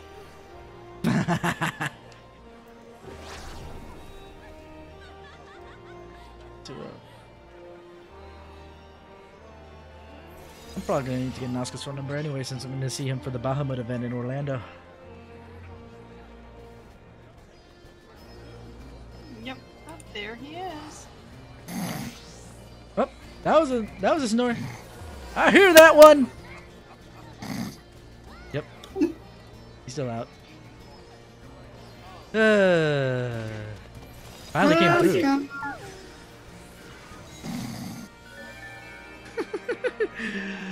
Oh dear lord.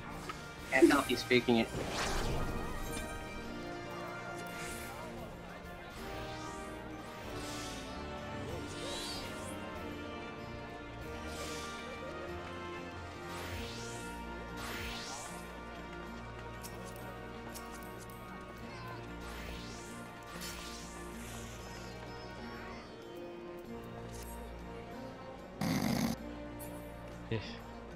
I think he's legitimately. Yeah, I think he's. Yeah. Nazca, wake up. At least server muted him so we don't have to listen to the freaking snores.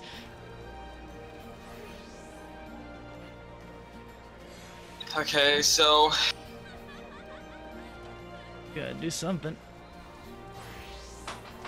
I'm here. Nazca back? No, he's solid logs now in Discord. He's out like a fucking log. Wait.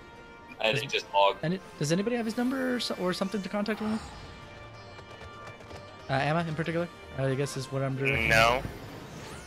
Yeah, because he just got AFK kicked from the game itself. And he's been out. He's been off for 30 minutes then.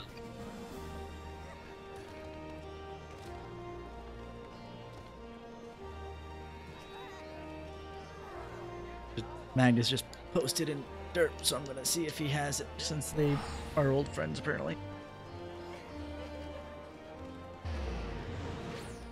On server meeting to see.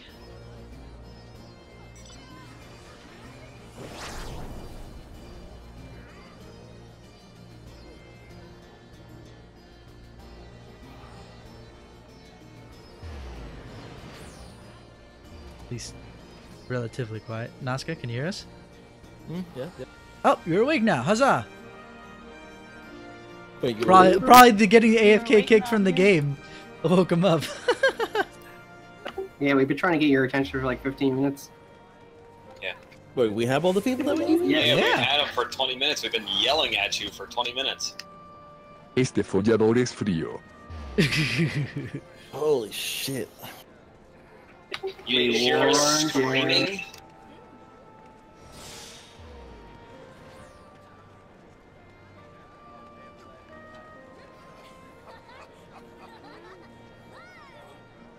Nice of the game.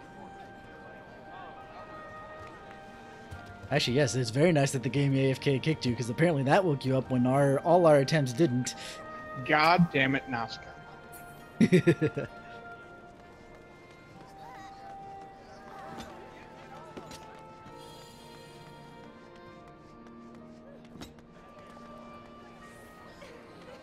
And that's going to be something else I'm going to have to clip out.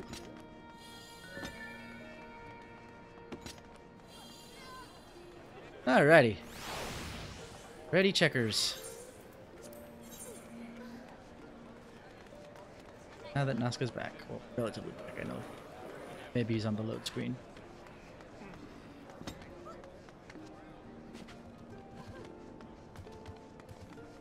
So we got a pug, or what's the We story? have a Yes, pug. Avalon. They're in the channel. Okay, let's do this. You're all going to die. Avalon, have you done any of this before?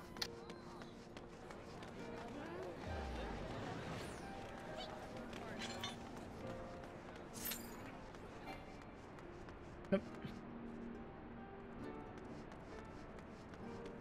We're going in! No, if Specs wasn't changing zones.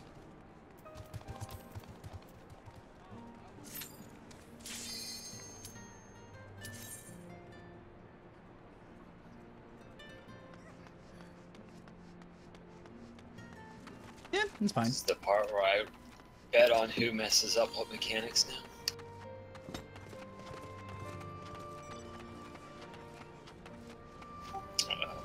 Okay. General Custard in the library. Colonel Custard, whatever his name is. Colonel Mustard. One of those mustards.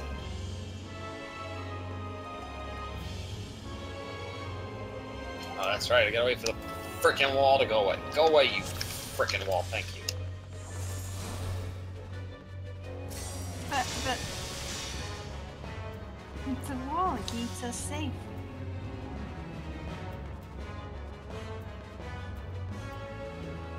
That reminds me, I gotta. So, DPS, He's A and B, unlucky or rolls. B and C? We are not getting to that part of this fight tonight. Doesn't take that much. Oh, how little you overestimate the skills. Oh yeah, it does. You are all going to die so much. So the first thing was...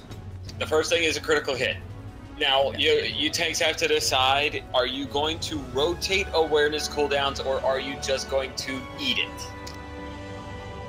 Because there's one of two ways. The best way, the easiest way is to just eat it. It's not as complicated. It's just up to you guys. Most groups just eat it though. Nom nom nom. So whoever's tanking telekinesis needs to make sure they have awareness. Technically second time. We've been in once with it, before, Emma? just Yeah, to wipe okay. once when we cleared it on Monday. When we cleared Rodin, I'm gonna smack O2 you. on Monday. What? You need to be aware of those surroundings. The only other thing I'll say is during the pulse shift, which is the red AoE circles and the stack AoE circles, the best way to do it is whoever gets the stack, go towards B and D, the three reds go towards A and C. Whoever's tethered to the guy on the other side of the room, just run onto the boss's butt where all the DPS should be standing to split the stack damage. You'll be able to tell who's got the tether with the stack mechanic because you'll be the only person with your tether going all the way across the fucking room. It isn't here.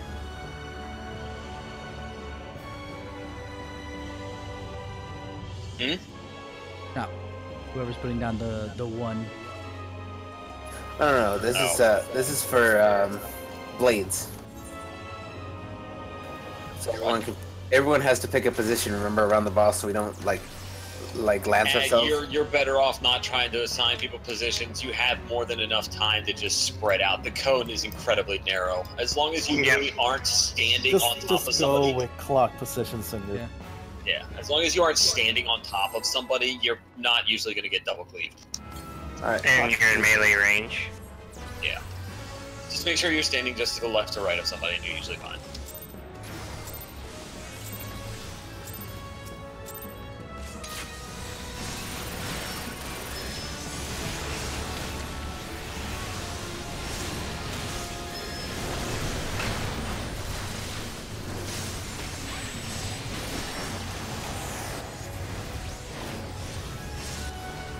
Bullshit. That's on me. Start back. Start going sector butt.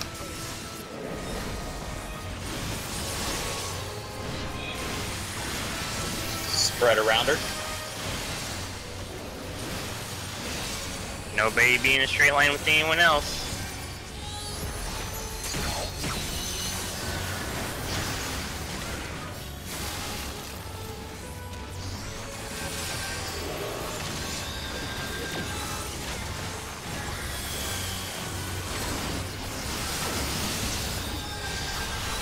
Everyone stack up.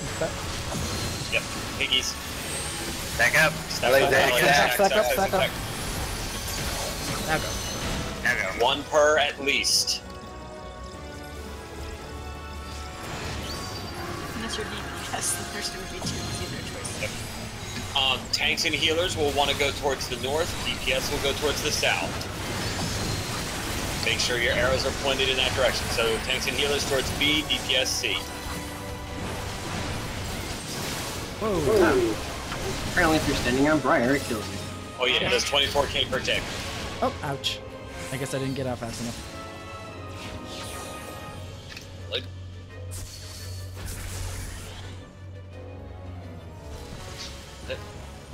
Yeah, but I'm gonna do that anyways. Ooh, spicy. Here comes the spicy. No, I'm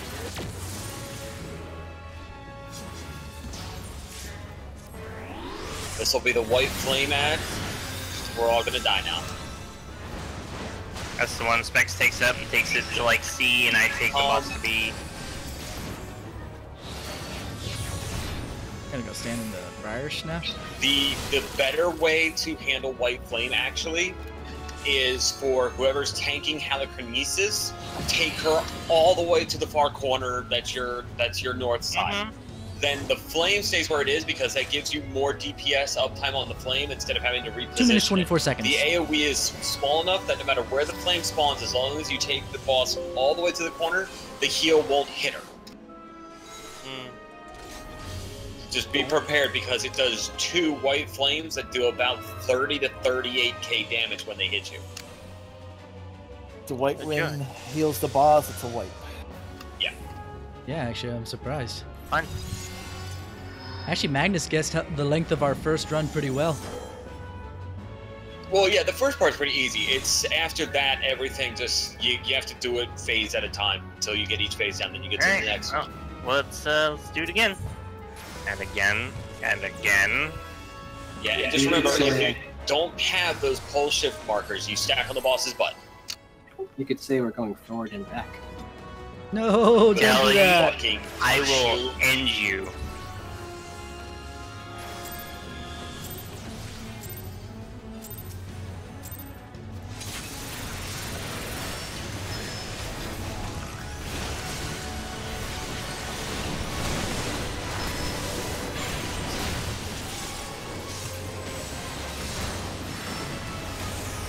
Wow, that X-Cog.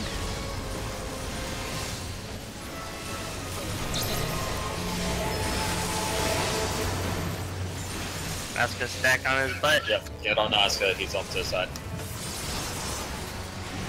I can't move. Spread out around her.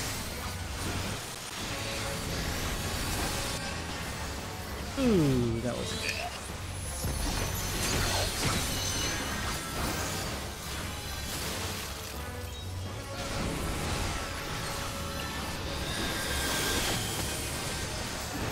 Back together.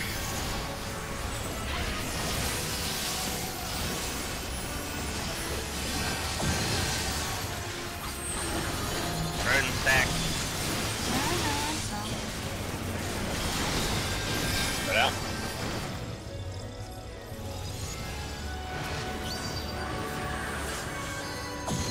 And just gonna swap fields.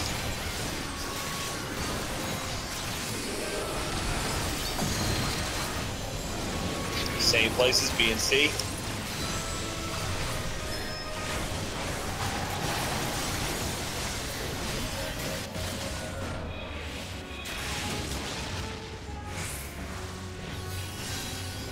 Spell calm. But you don't have to wait to move out. You can literally move out as soon as you start casting. Great.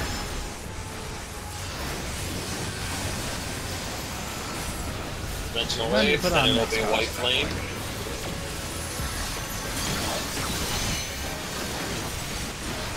Add.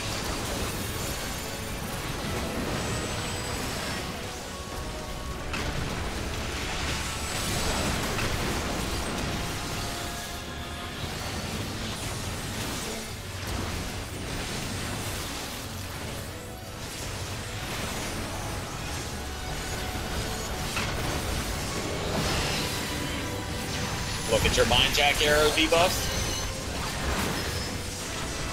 Get in a position to run in the directions you're supposed to.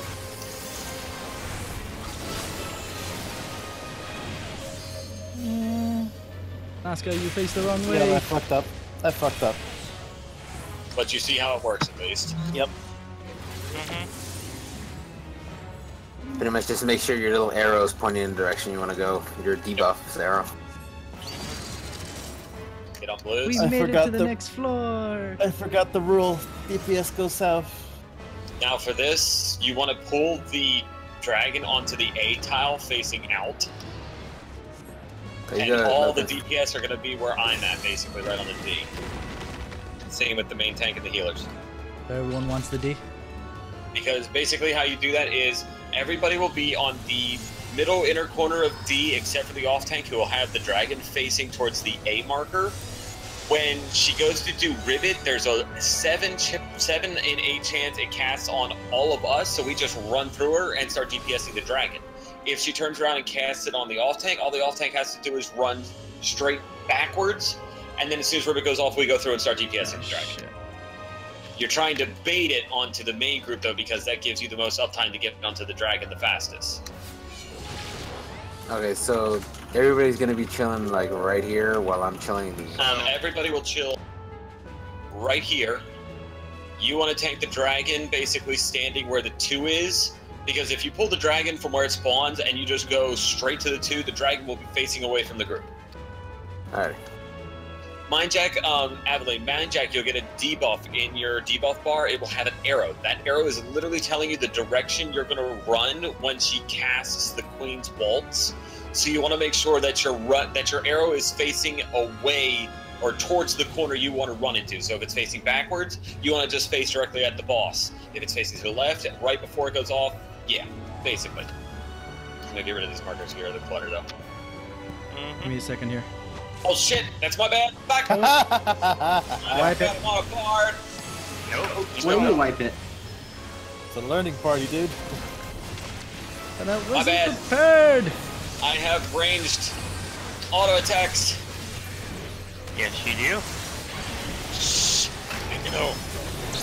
Yeah, you have to understand how we're used to playing a warrior. I'm not used to having a ranged auto attack. No.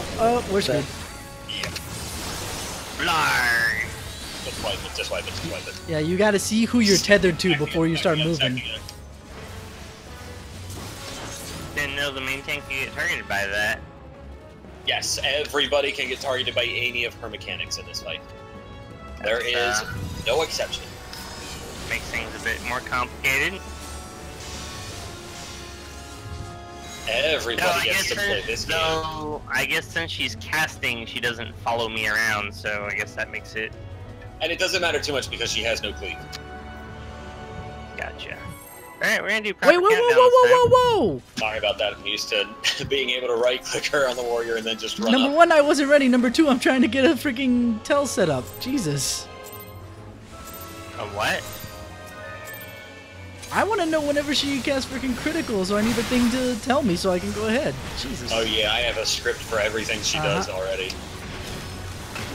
Yeah, you guys and your add-ons and your scripts. Don't worry, Emma, I do it the old-fashioned way. Me too. Hold shift, stack on her butt. Nazca. Yep, I got it. Yep. Whee!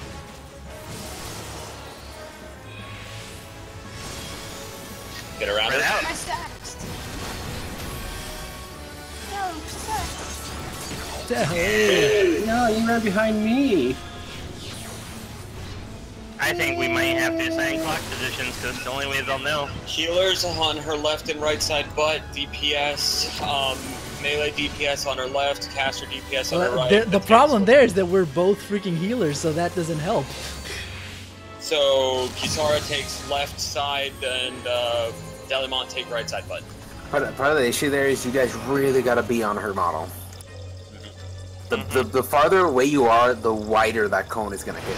So if you're if you're that far out, one of the DPS's cones has a chance of hitting him. Yeah, the cones themselves don't technically get bigger. It's just the natural expansion of it. So if you're standing farther out, you get clipped by 2.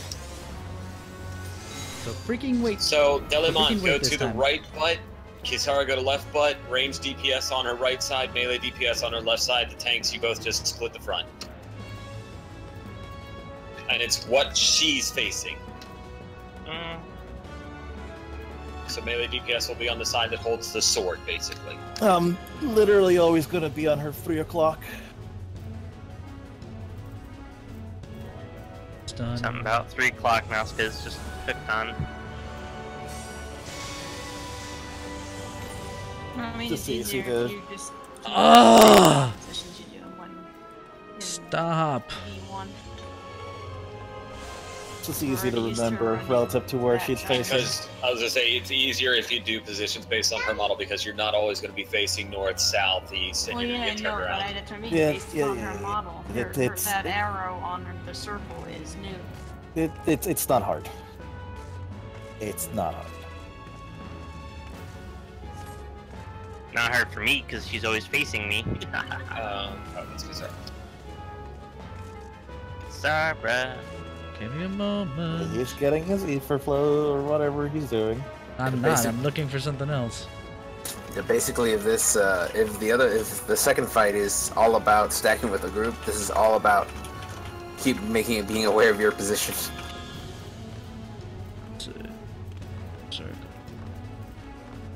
Just remember, you're gonna wipe a lot on this. Most people have rated this an 8 out of 10 in difficulty, whereas the first two were like a 1 and a 2. So there is a significant spike in complexity.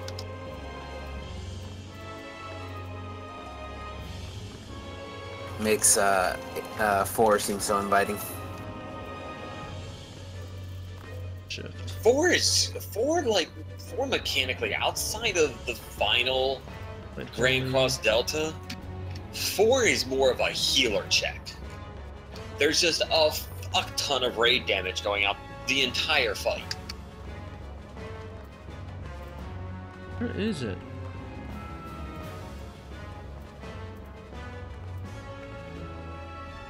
Jesus. Parts. Better bring those vent melds, can't have you dying on us.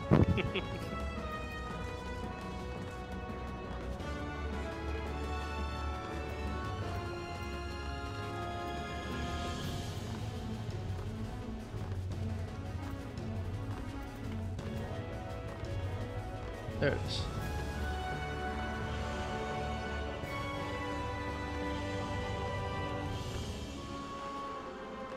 Okay.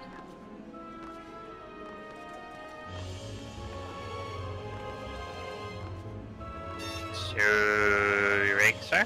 Critical hit. Now I am. Okay. Do your last raid check.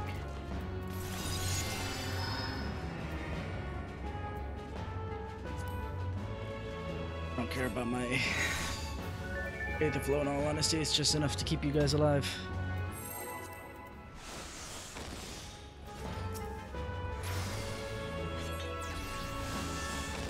Alrighty.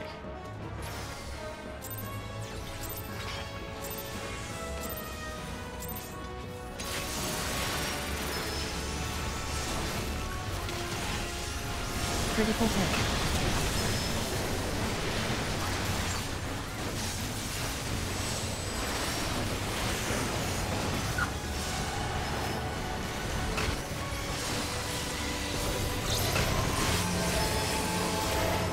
Alright, let me...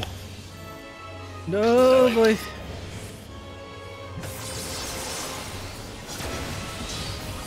I needed to be on his butt because I was tethered to the target person.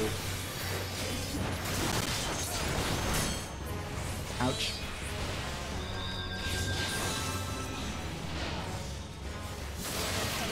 And I think there was another person on his butt too, which is why I'm like, Well, I think everyone was other... whoever has the AoE marker that's connected to the person with the stack mechanic needs to stay on the boss, and everyone else needs to get out. It's counterintuitive to what we're usually doing, so.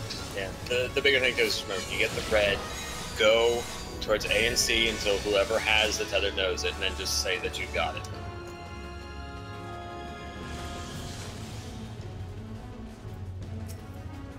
Again. This is always the hardest part to get past. It's just learning to fluidly get this mechanic down. You have to do it again later. Yep, you have 2 versions of it again. Let the end phase.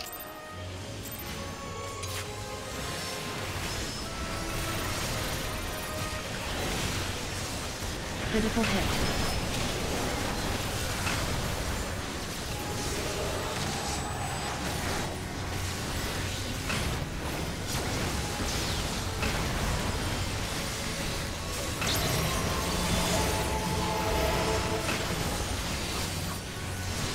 That's on me. That's everyone. Yeah, people, you hit the reds, you've got to move quicker to the left. If you're sitting right on the boss with the red, it's impossible to see if who's got the tether.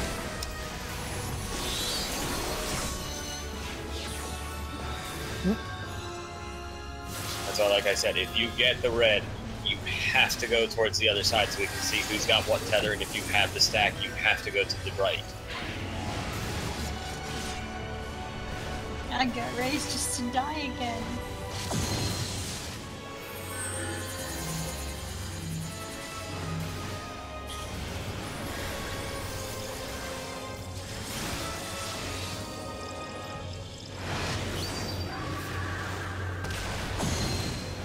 Oh, lovely. Yep. 30 seconds of vulnerability. Jesus Christ. Yep. You're all gonna die.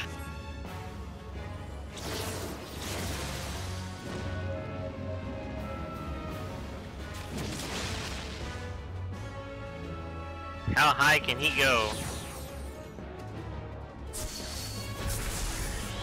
Zap.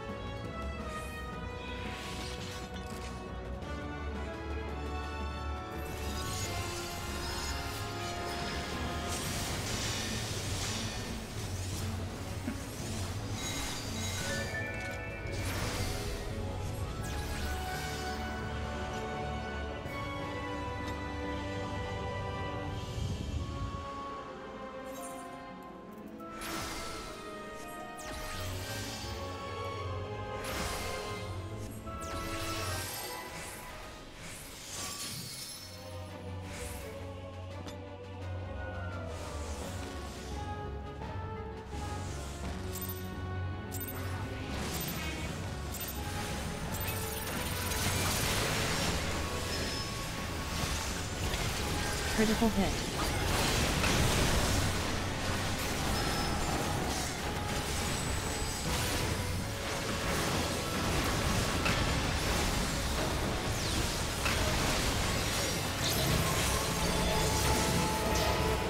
No specs. Good sack. Yep. Specs in You're the dead. middle. I Saga. tried. That's what's funky, is that you're just so used to, if I have something that's gonna kill everybody, And run that's away from fucked up. everyone. But this is something we're gonna have to get used to, that the person who needs to stack needs to run away, and the person connected to them needs to stay right where everybody's gonna stack.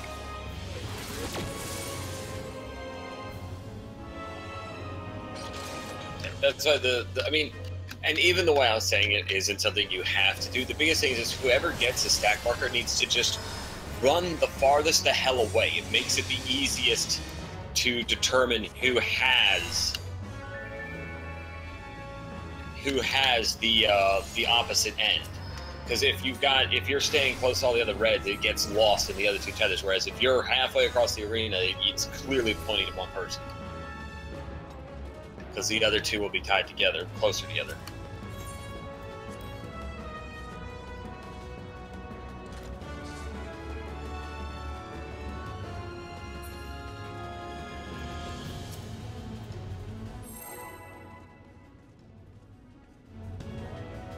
Such a waste of a crit Adlo.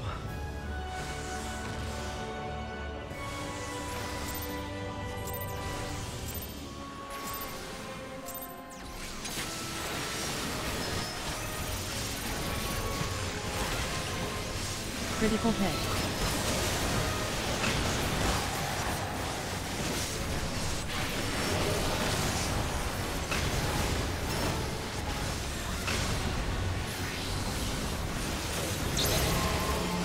Sec Deli has the other end.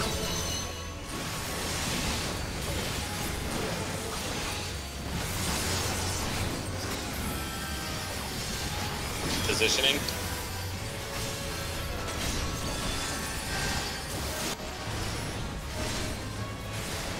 There we go. Well, get in or out all the way.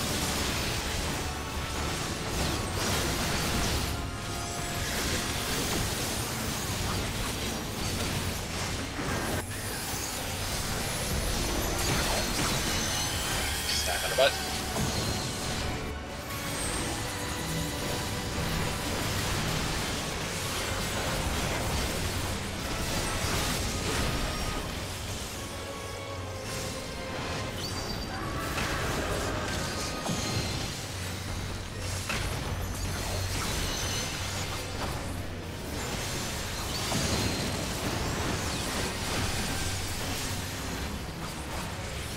Start moving out.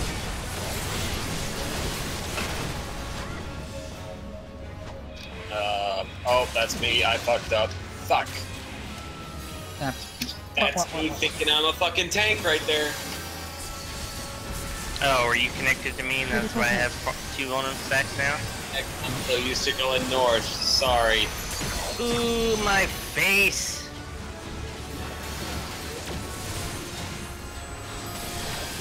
That was 400 health you had there, Deli. Indeed. Got crit for 62,000. God, it's Okay, gonna take you so I much. can't tank Ray of White. That killed me. I have to get out of this freaking tanky mindset. That's the reason why I went B. I'm so used to going north. Ooh, that ray of white is spicy. 70k. That's what killed me. I turned around and punched it, and I started tanking it. Turned around and said, "Oh, I'm gonna kill you now." Amazing that the boss just practically got healed twice. Sorry about that there, guys. That's fine. Looks like we have to get used to the newer mechanics. You just have to get adjusted to the new positions. The only other thing I wanted to say, Deli, is when she's about to do that Queen's Waltz, stack as close as you can to her, because the closer you are, the faster the tethers break, and you have more than enough time to get out of that AoE fire circle because it's unhasted. Okay, let's go. Oh, okay. Yeah, so don't start running early, because you have to actually move to break it. You can basically don't stack right next to her little hitbox circle and start running the moment the cast bar ends. Sprint. Those not gonna last that long. Don't get used to sprinting. Huh? Don't get used to sprinting on tethers. Yeah, that'll screw you up later. Yep.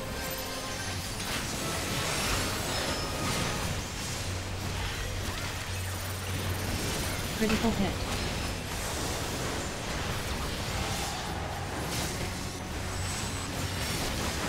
Okay, so for critical hit, 1 Blackest Night and 1 cooldown should suffice. On Nazca. Yeah, Nazca, stay. Got it. Everyone stack on Nazca.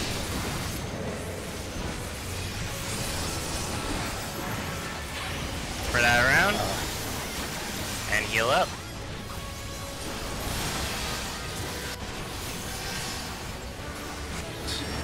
Basic spell.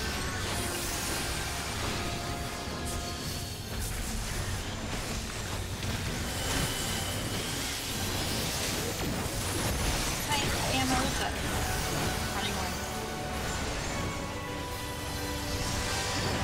Stack up.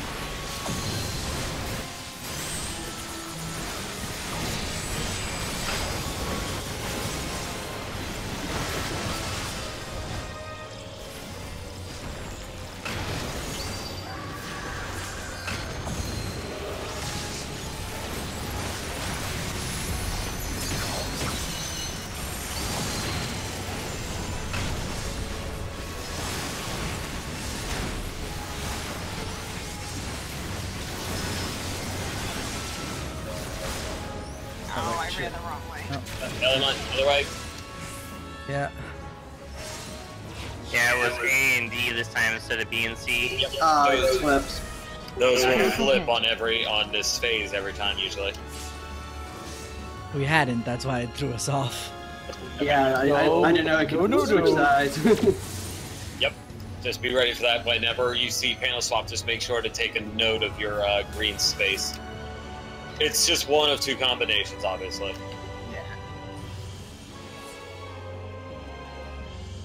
Noted. Yeah, this fight is pretty much. This fight pretty much goes by the way you like patterns. Yeah, good luck with that. Well, instead of being a memorization game, it's a react to everything game. Like you have to be quick. Yeah, that's what they're pushing all the fights to be pretty much. Not It's like that you have hard to be. though, because as long as you figure it out that Again, healers and tanks will always go north and DPS will always go south. It's not that hard.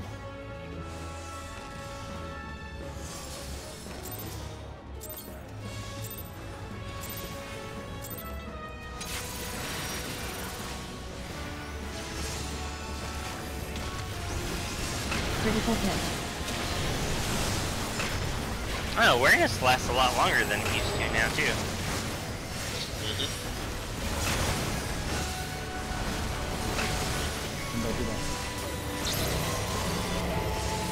I got it. Get me. Do me a favor, don't go that far because I can't dash back in. Go around. Who, me?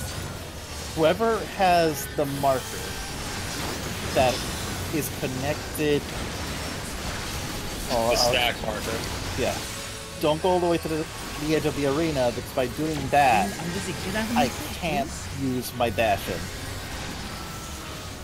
Oh, you just go that far to figure it out and then you fix it.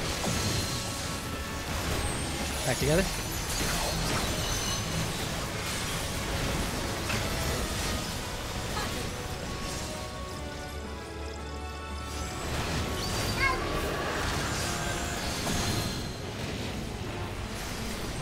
Right now, Jaden, I need to be focusing. Easy.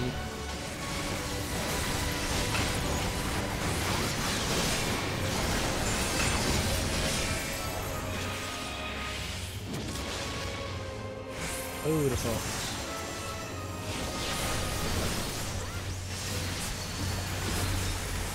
Critical hit.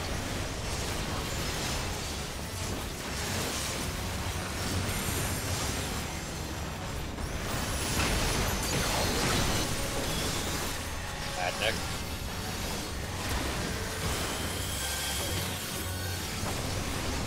Pull the ad down just a little bit if you can this time, actually. Just one Nope, square we're over. already fucked up. It can move. Yep, that's good, that's good, that's good. DPS it.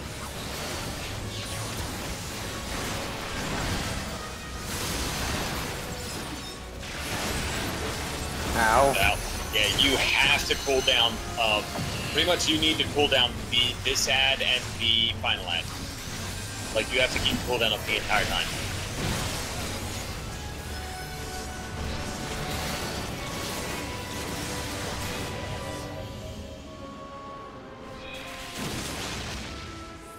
Until gear gets a little bit better, that white flame can almost one-shot a tank without a cooldown, regardless of what your HP is.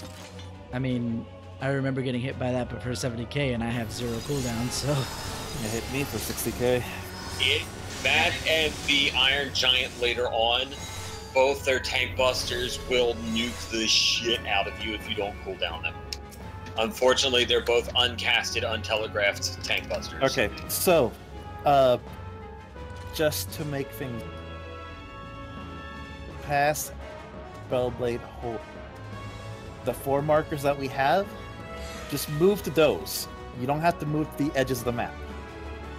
That's plenty enough space.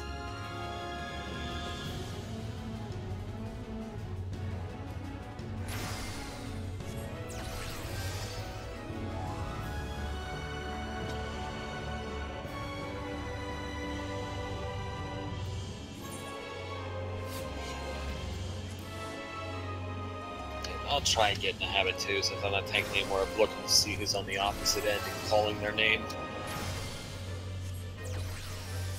There we Since go. I can move and DPS on the fly.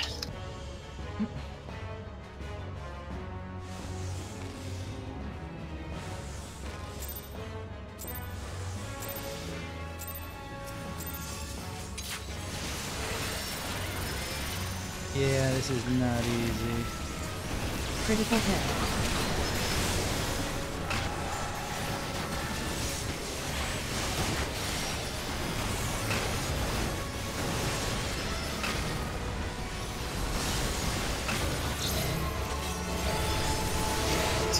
on.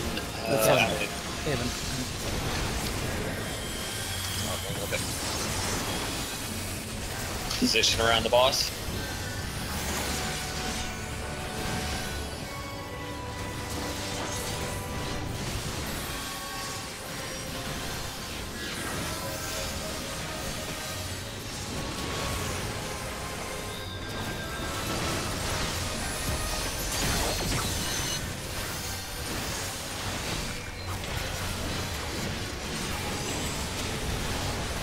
Attack.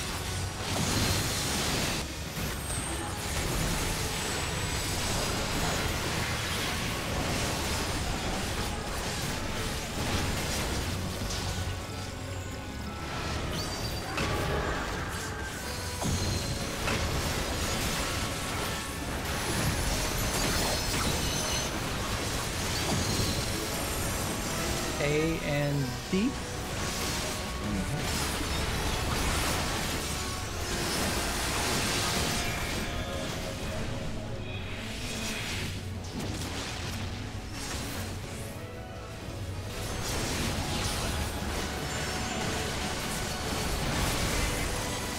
Critical hit.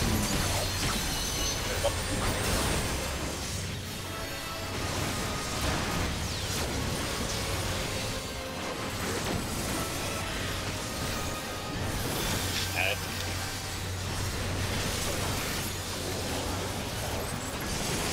Pull it over one square.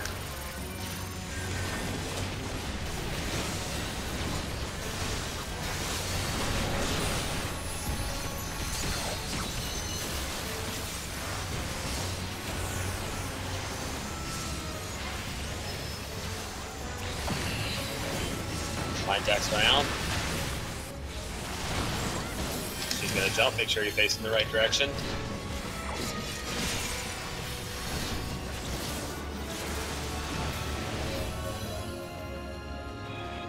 Back in.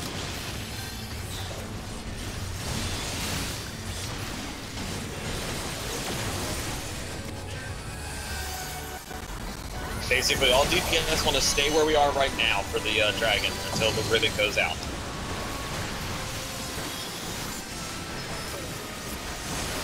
Pull the ball, dragon right behind her. Queen's Vault, stay on the blue. Nazca. Stay on the blue. You're dead. Oh, you're lucky. Rivet, get behind her, get behind her. Ow. DPS dragon, turn the dragon away from the group. I'm dead. Oh my. Yep. Oh, the frost breath. That's the other thing to point out for healers. Be ready for actually on the when she starts casting the Queen's Vault. Be ready to drop a focused heal on the off tank because the dragon does its mini tank buster at the same time she does the first Queen's Vault. So the off tank will actually take a significant amount of damage during that. 10-4. And then she does another. It does two frost breaths. It basically does Queen's Waltz followed by a frost breath on the off tank. So the off tank will take spiking damage. Then after the rivet, it will do a frost breath followed by a dimensional wave. So it's another sort of be ready for the off tank.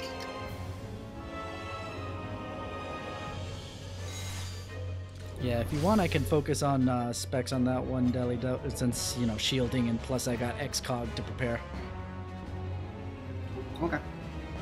Just, yeah, worst case scenario, reactive with Blustrate. I'm just speaking from experience because I was always the off tank for the last setup I was in, so I know more about that than I do the main tank role. No, she doesn't really do anything there, except for if she did a critical hit, and I just pop cooldowns, whatever. Yeah.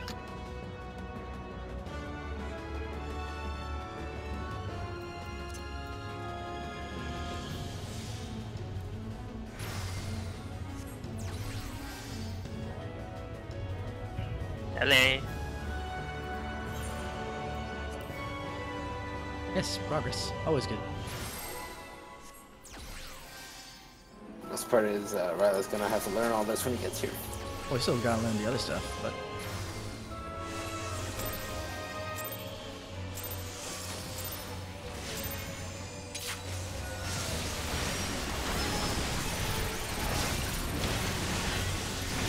Critical hit.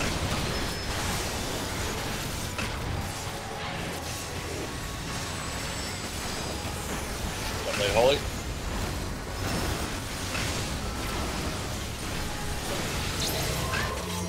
I am tied to Emma. Emma, get on the butt.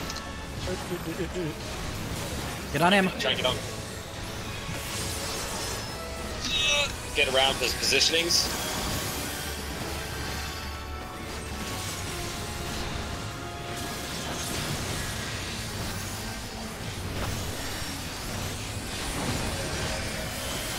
Get inside.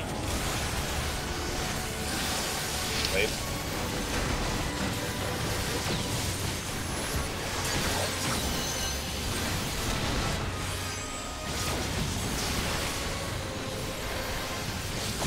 Back on her butt.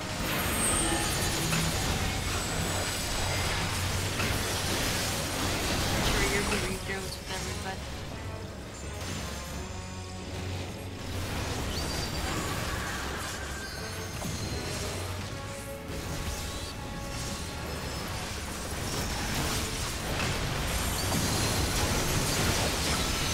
B and C.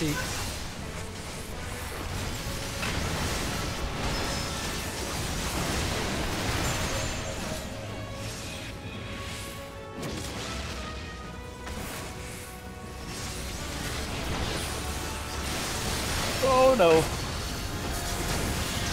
Critical hit.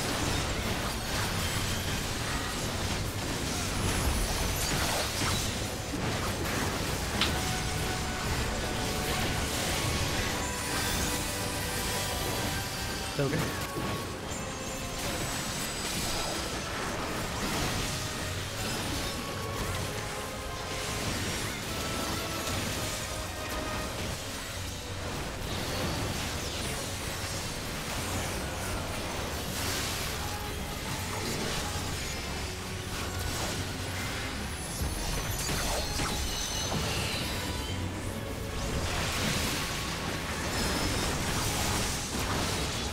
Directions.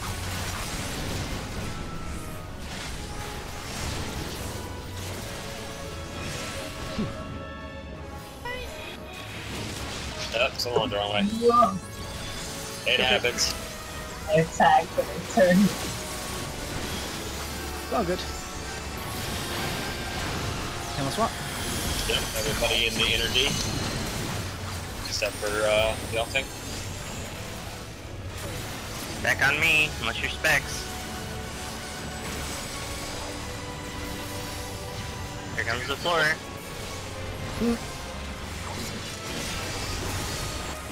Followed by a rivet, run through her. Start DPS with the dragon.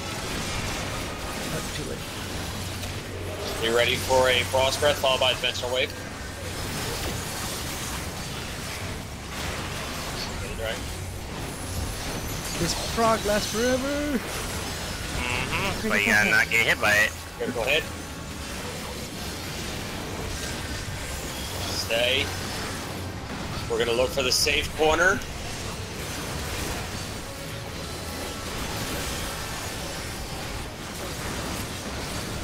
Okay. Far D, far D, far D, far D. Yeah. In the blue. I'm running. We survived. Okay, haste spell, followed by a spell. In. Stay stacked for a dimensional wave. Heal up. And now will come the part where we'll need to explain after this. Because we're all gonna die here. Everybody get to your own separate panel. One healer, one DPS far outer, one tank, and DPS catty corner in the middle. Do not be on another panel with another player. Nope. Sorry, Kasara. Bye. Okay, I'll explain that once we're done here. Just wipe. Yep. Basically, the 8 panels in the middle needs 1 player each. Okay, I will. see Emma's body jumping. The easiest way to do this is open your map and put a flag.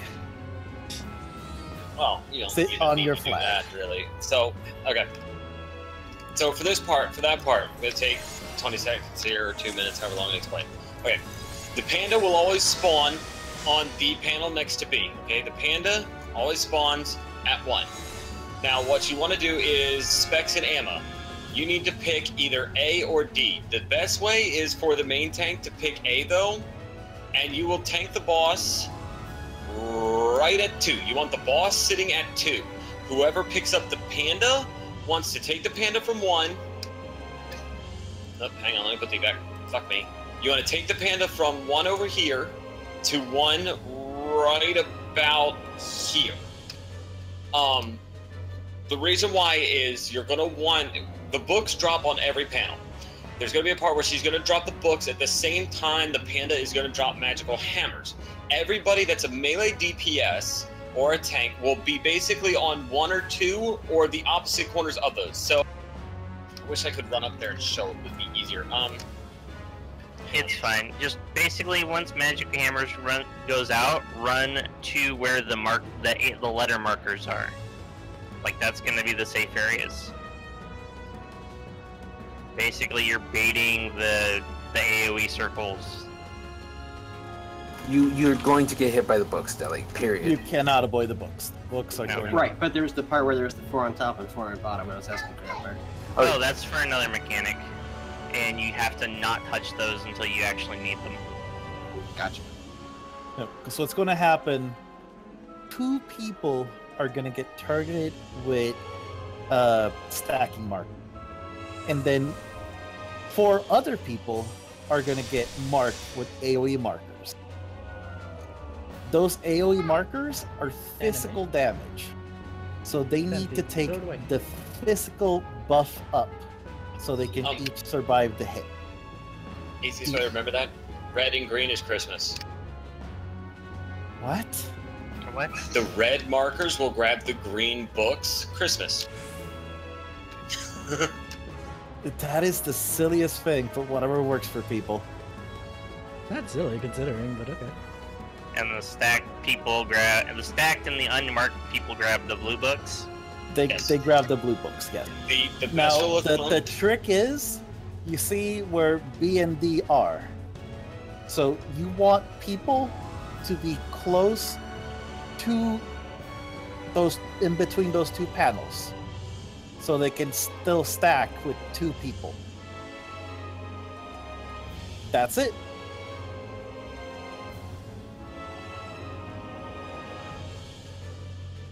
So, I wish I had it.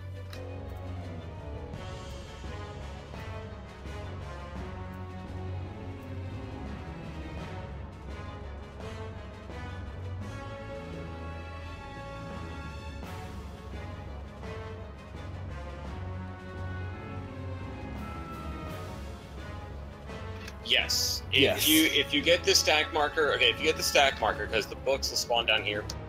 If you get the stack marker, you want the person. We always, in my group, we always did the stack markers grabbed the outer 2 books. The unmarked players grabbed the inner 2 books. And you basically, Deli, come here. Stand right here. Where the guy in white is jumping. Stand right here. And where Specs is standing, that's how you want to split the stack markers, because she's going to drop a folio at the same time all those markers go off. So if you're in the same square, you're going to get hit by double folio. You want to be like where they are. You're close enough, you can split the stack marker, but you drop books on separate squares.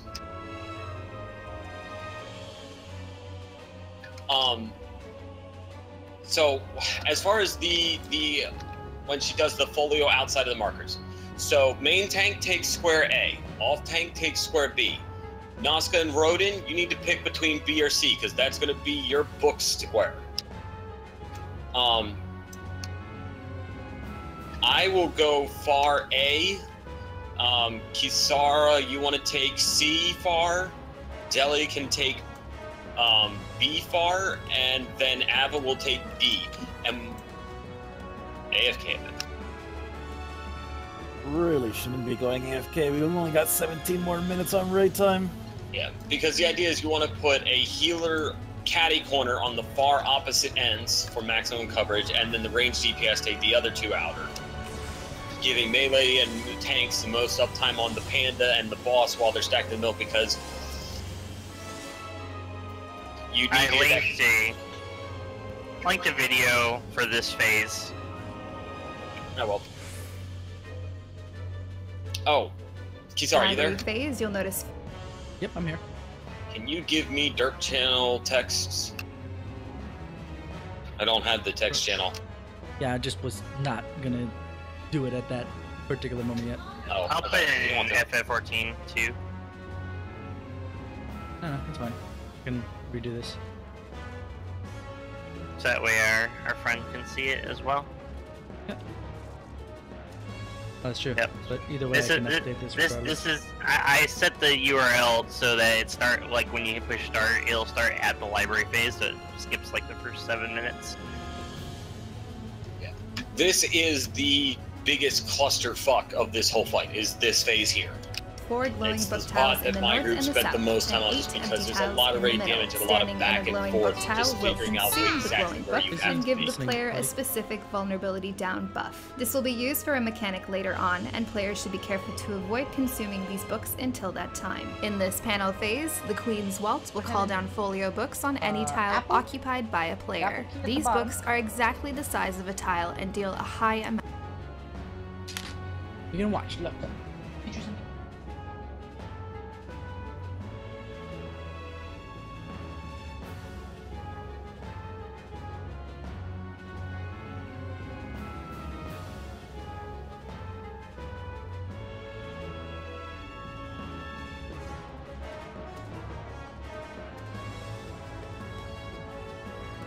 There you go.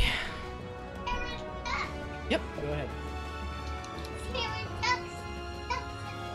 Amount of damage. Should players overlap their books, they will die. To handle this, all players will need to stand in their very own tile during the Queen's Waltz. To facilitate this, we assign one of the 8 tiles to each player and spread out appropriately in anticipation of this attack. Healers will also need to heal through the folio damage as quickly as possible. Next up, another Oink cast. Players will need to immediately stack together to avoid getting pinked. The next place token will spawn a weird looking panda. The off tank will need to pick this up immediately while everyone else destroys him as fast as possible. This ad can deal a fair amount of extra damage on your off tank, and destroying him quickly can take some of the stress off of your healers. The ad will cast Magic Hammer, which will spawn massive AoE circles under every player. This happens at the same time that the boss begins to cast another Queen's Waltz. Since there is very little room to work with in your 8 tiles, we have players bait these Magic Hammer circles in specific areas to create enough room to dodge the AoE while still staying in their respective tiles for the Queen's Waltz. Each melee player will stand in the center corners of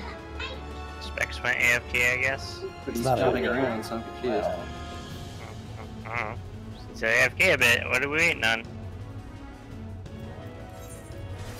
Already check. So, what letter am I going in again? The far... Far C. Okay. I will take far A, Deli will take far B, and Ava will take far D. 10-4.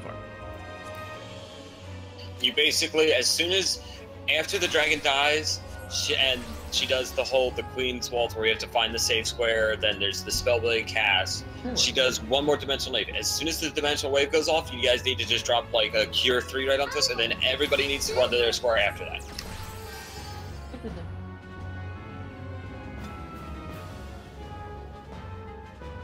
Okay, here we go. When you know what you're doing, sure.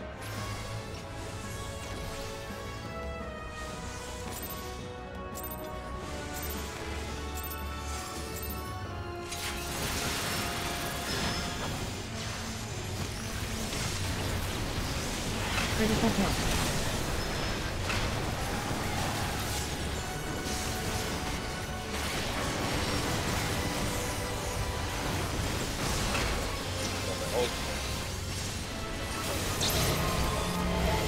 On me.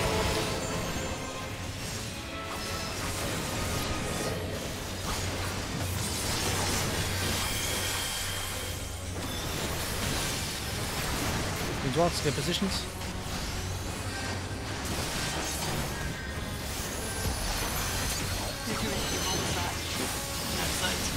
Yep. Well, apparently that jump is not enough.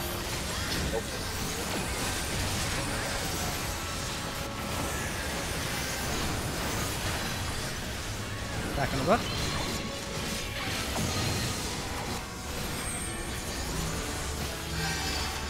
Remember remember, at least one person per tile.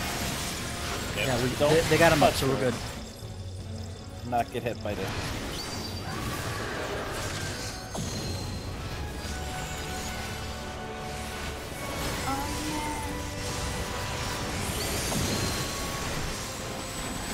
B and C.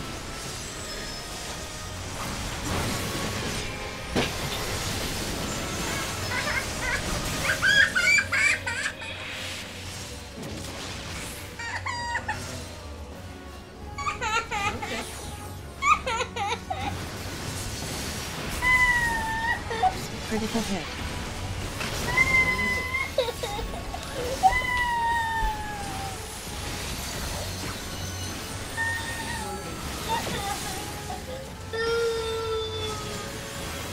Add.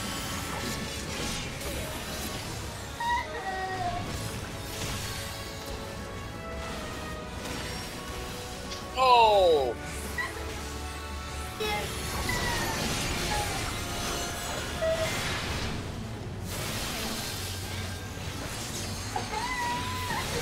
Sarah. They're in the briars. No, it wasn't the Briars. He's standing on the boss and got hit by Blizzard. I think you might have disconnected. Yeah, Sarah's not moving. Something's up with Kizara. Hey guys. Now he's moving. Now he's dead. Rodan, you went the wrong way. I was trying to kill the stupid ad. Sorry, my son fell over and knocked on his chin.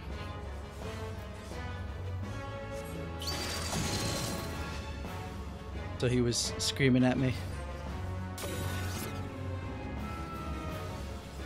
Try to do the usual stern dad thing of that's why you don't stand on the chair, but he was a little inconsolable until I gave him a hug, so sorry.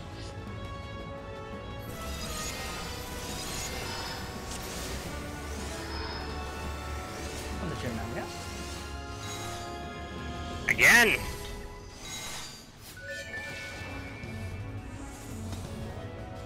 Luckily Protect has less of a cast time.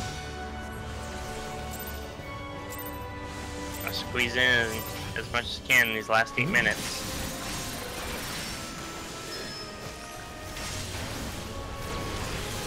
Critical hit.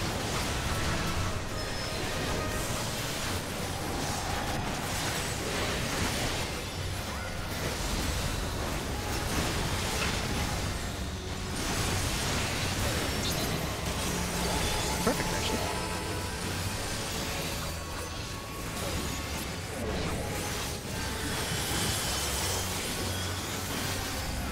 Fuck my stacks. Spread out. Screw your stacks. Ooh, Deli. What? I was on her right butt cheek. Stay on the outer ring, don't like clip into her. Easier to see that way if you're in a line with somebody. Back on her butt. Oh. I want to be taken. Bacon.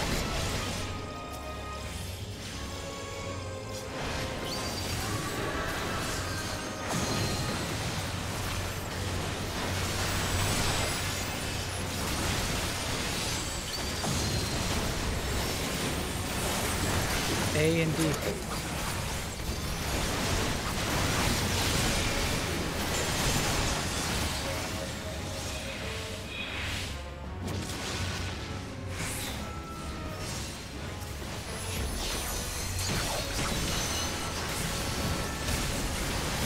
Critical hit.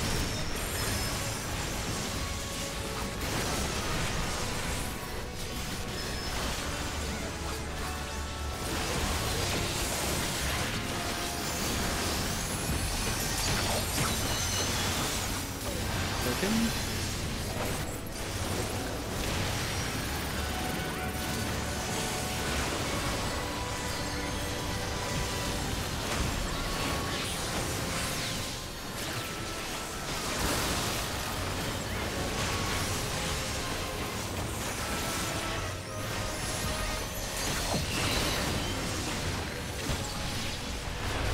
Back directions.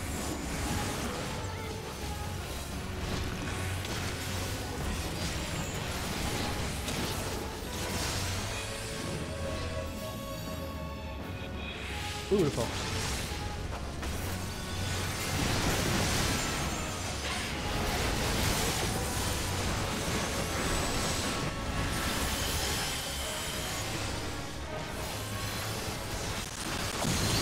Remember everybody on one except the alt tank.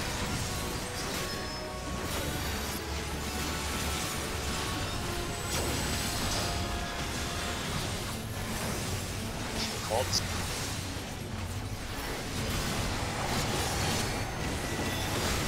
Brita turned around, run. Oh. The frost breath hit us.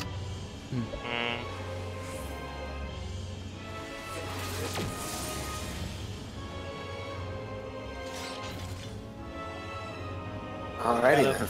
Gotta make it sit a little bit further in, Specs. You gotta stand on I underestimated the range of that cone.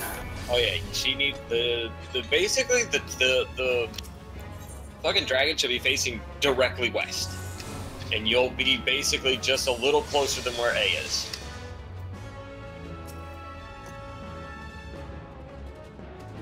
Alright, good to know. Right. Guess last pull on this one. That's not.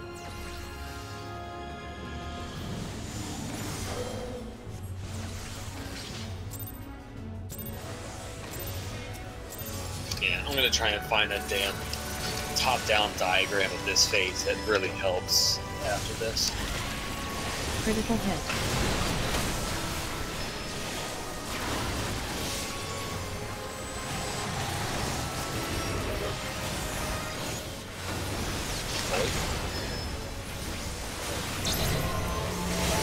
Second time, sorry.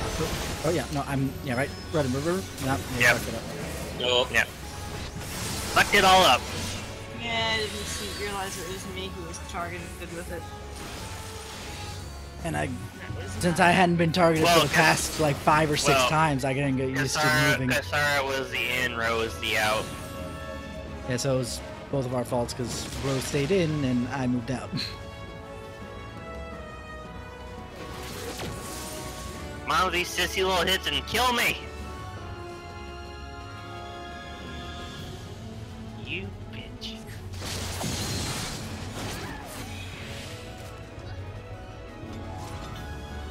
Okay. Quick prep, let's go. Yep, we're starting the countdown.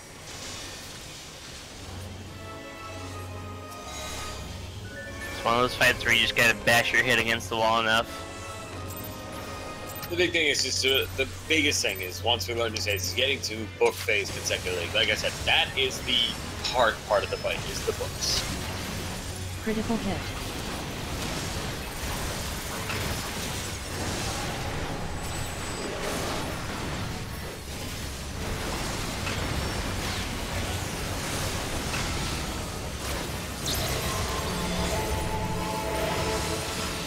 On-roaded.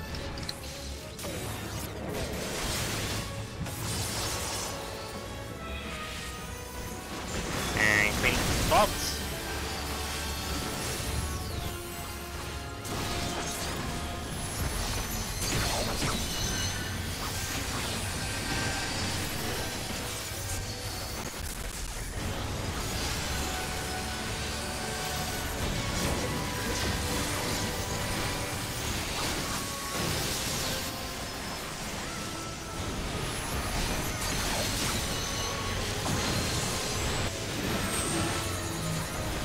Back.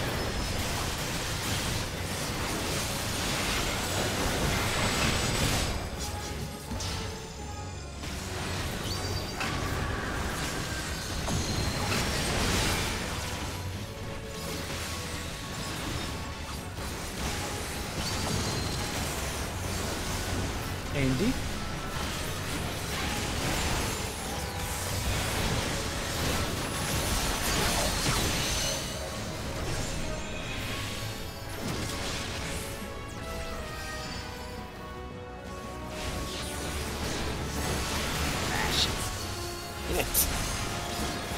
Always seems to be a line one there.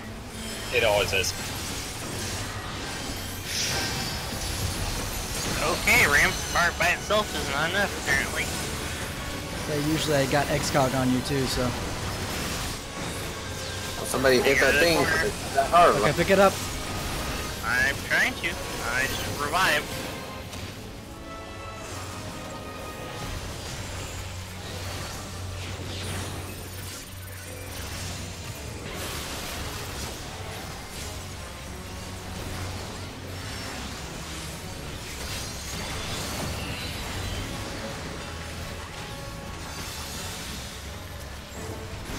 Directions. Alright, I'm provoking her back.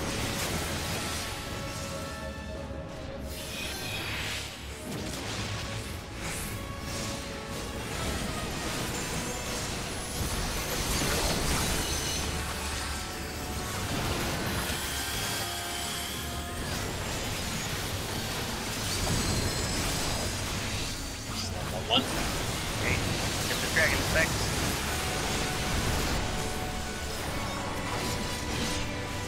Become one with Daenerys.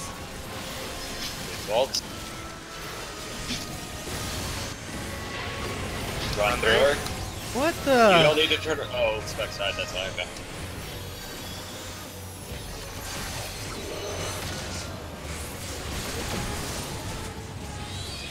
Large. And that's all, folks. That was such bullshit. Wah, wah, wah, wah, wah. How did he go so far from top to 0 when he had both an Adlo and a freaking XCOG on him? Because Frost Breath does 30k, Queen's Waltz does about 25k. I had internal release as well, but yeah, the Frost Breath actually hit me for 40k. Okay, so you got the RNG version. Hit me for 40k, and then the Queen's He Vault got hit me for 19. Bolt back from getting hit by a blizzard when he was thinking the boss in the corner. Oh, Yeah, wrong that- side, that- okay. The Because thing I'll say is this, is when ad phases come out, you typically have to focus more on the off tank than the main tank. The crunches from the ads are spicy as fuck. yeah, she might hit me with a critical hit, but she auto attacks like a pansy. So Alright, so what are we doing? Let's just give it one more shot Well- since, you know, we're all kind of wanting to get back to that book phase again. all right. One more shot at.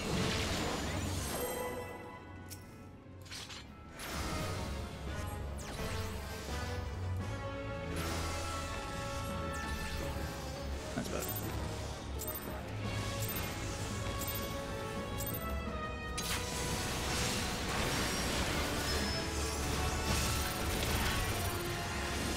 Critical hit.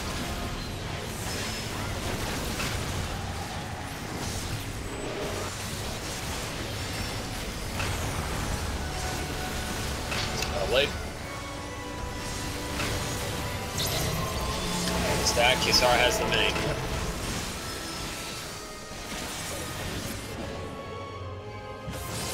Okay, really, don't.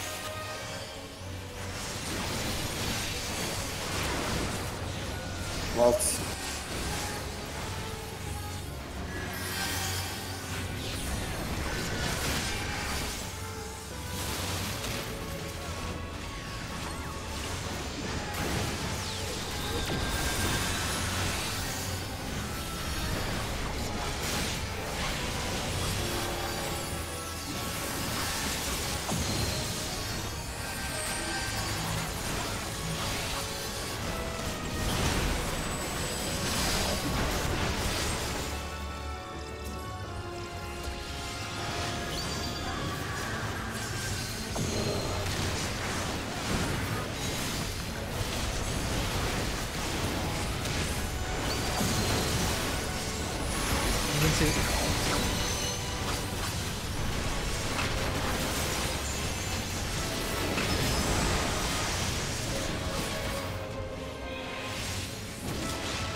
Critical hit.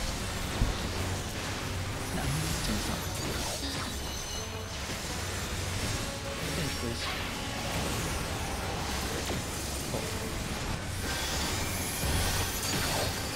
That's coming out.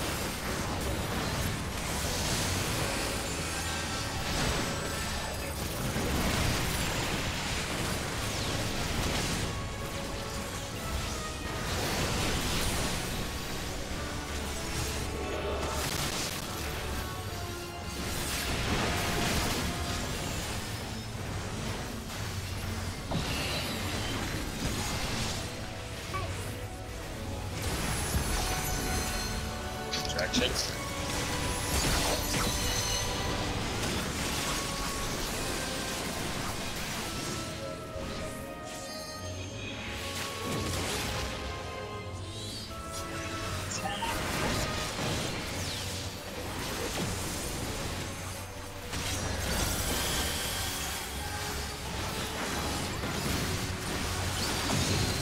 Stacks.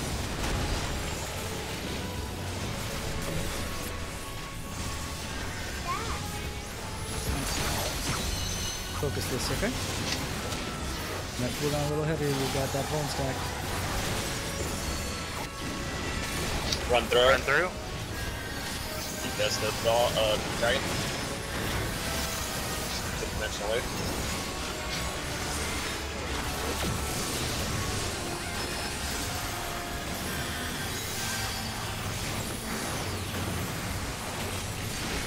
Critical hit. On the boss. Critical hit.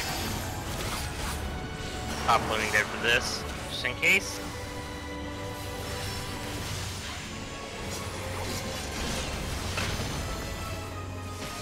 Find the safe zone. Look for his word. A close, A close. A. Get on A, get on, get it. Look, A. Be on the A marker.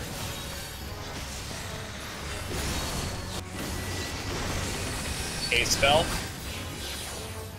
Out. Out. Dimensional wave, stack up for cure 3s.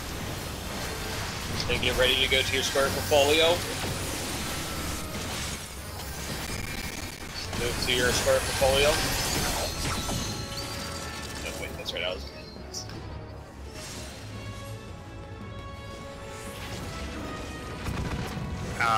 Nazca? Specs was in Nazca Square, and... No, it wasn't Specs. I'm A, Specs is D. I see. Alright, so never mind. Specs Yeah. was in my spot then. Yeah, and then you were in my spot, and then the books landed on top of each other. The panda That's didn't fine. like my fairy. Well, there was the hammers. But you at least see how you're supposed to space out for that. How do you handle the one thing? Stack up. The what? You stack up for the one. Yeah, after the folio drops, yeah, after the first folio drop, there's a stack up for oinks. Then you spread back out to your squares. The panda spawns. He pulls the panda to 1. Everybody goes in on the middle if you're melee. The outers if you're the caster's ranges. You kill the panda. Panda does a folio drop and the magic hammers, and you have to run in and turn away from the boss because she does a gaze attack afterwards. Like I said, that is literally the hardest part of this fight, is that part right there. I don't know, that seems pretty easy to me, but... It seems easy. It's easy in thought process, hard in execution. You'll see when you start getting to them consecutively, trying to move back and forth. Alright. I think the hardest part would be trying to deal damage to her while doing all that shit. Yeah, that's the biggest thing. Our DPS, the DPS check in this fight is really tight.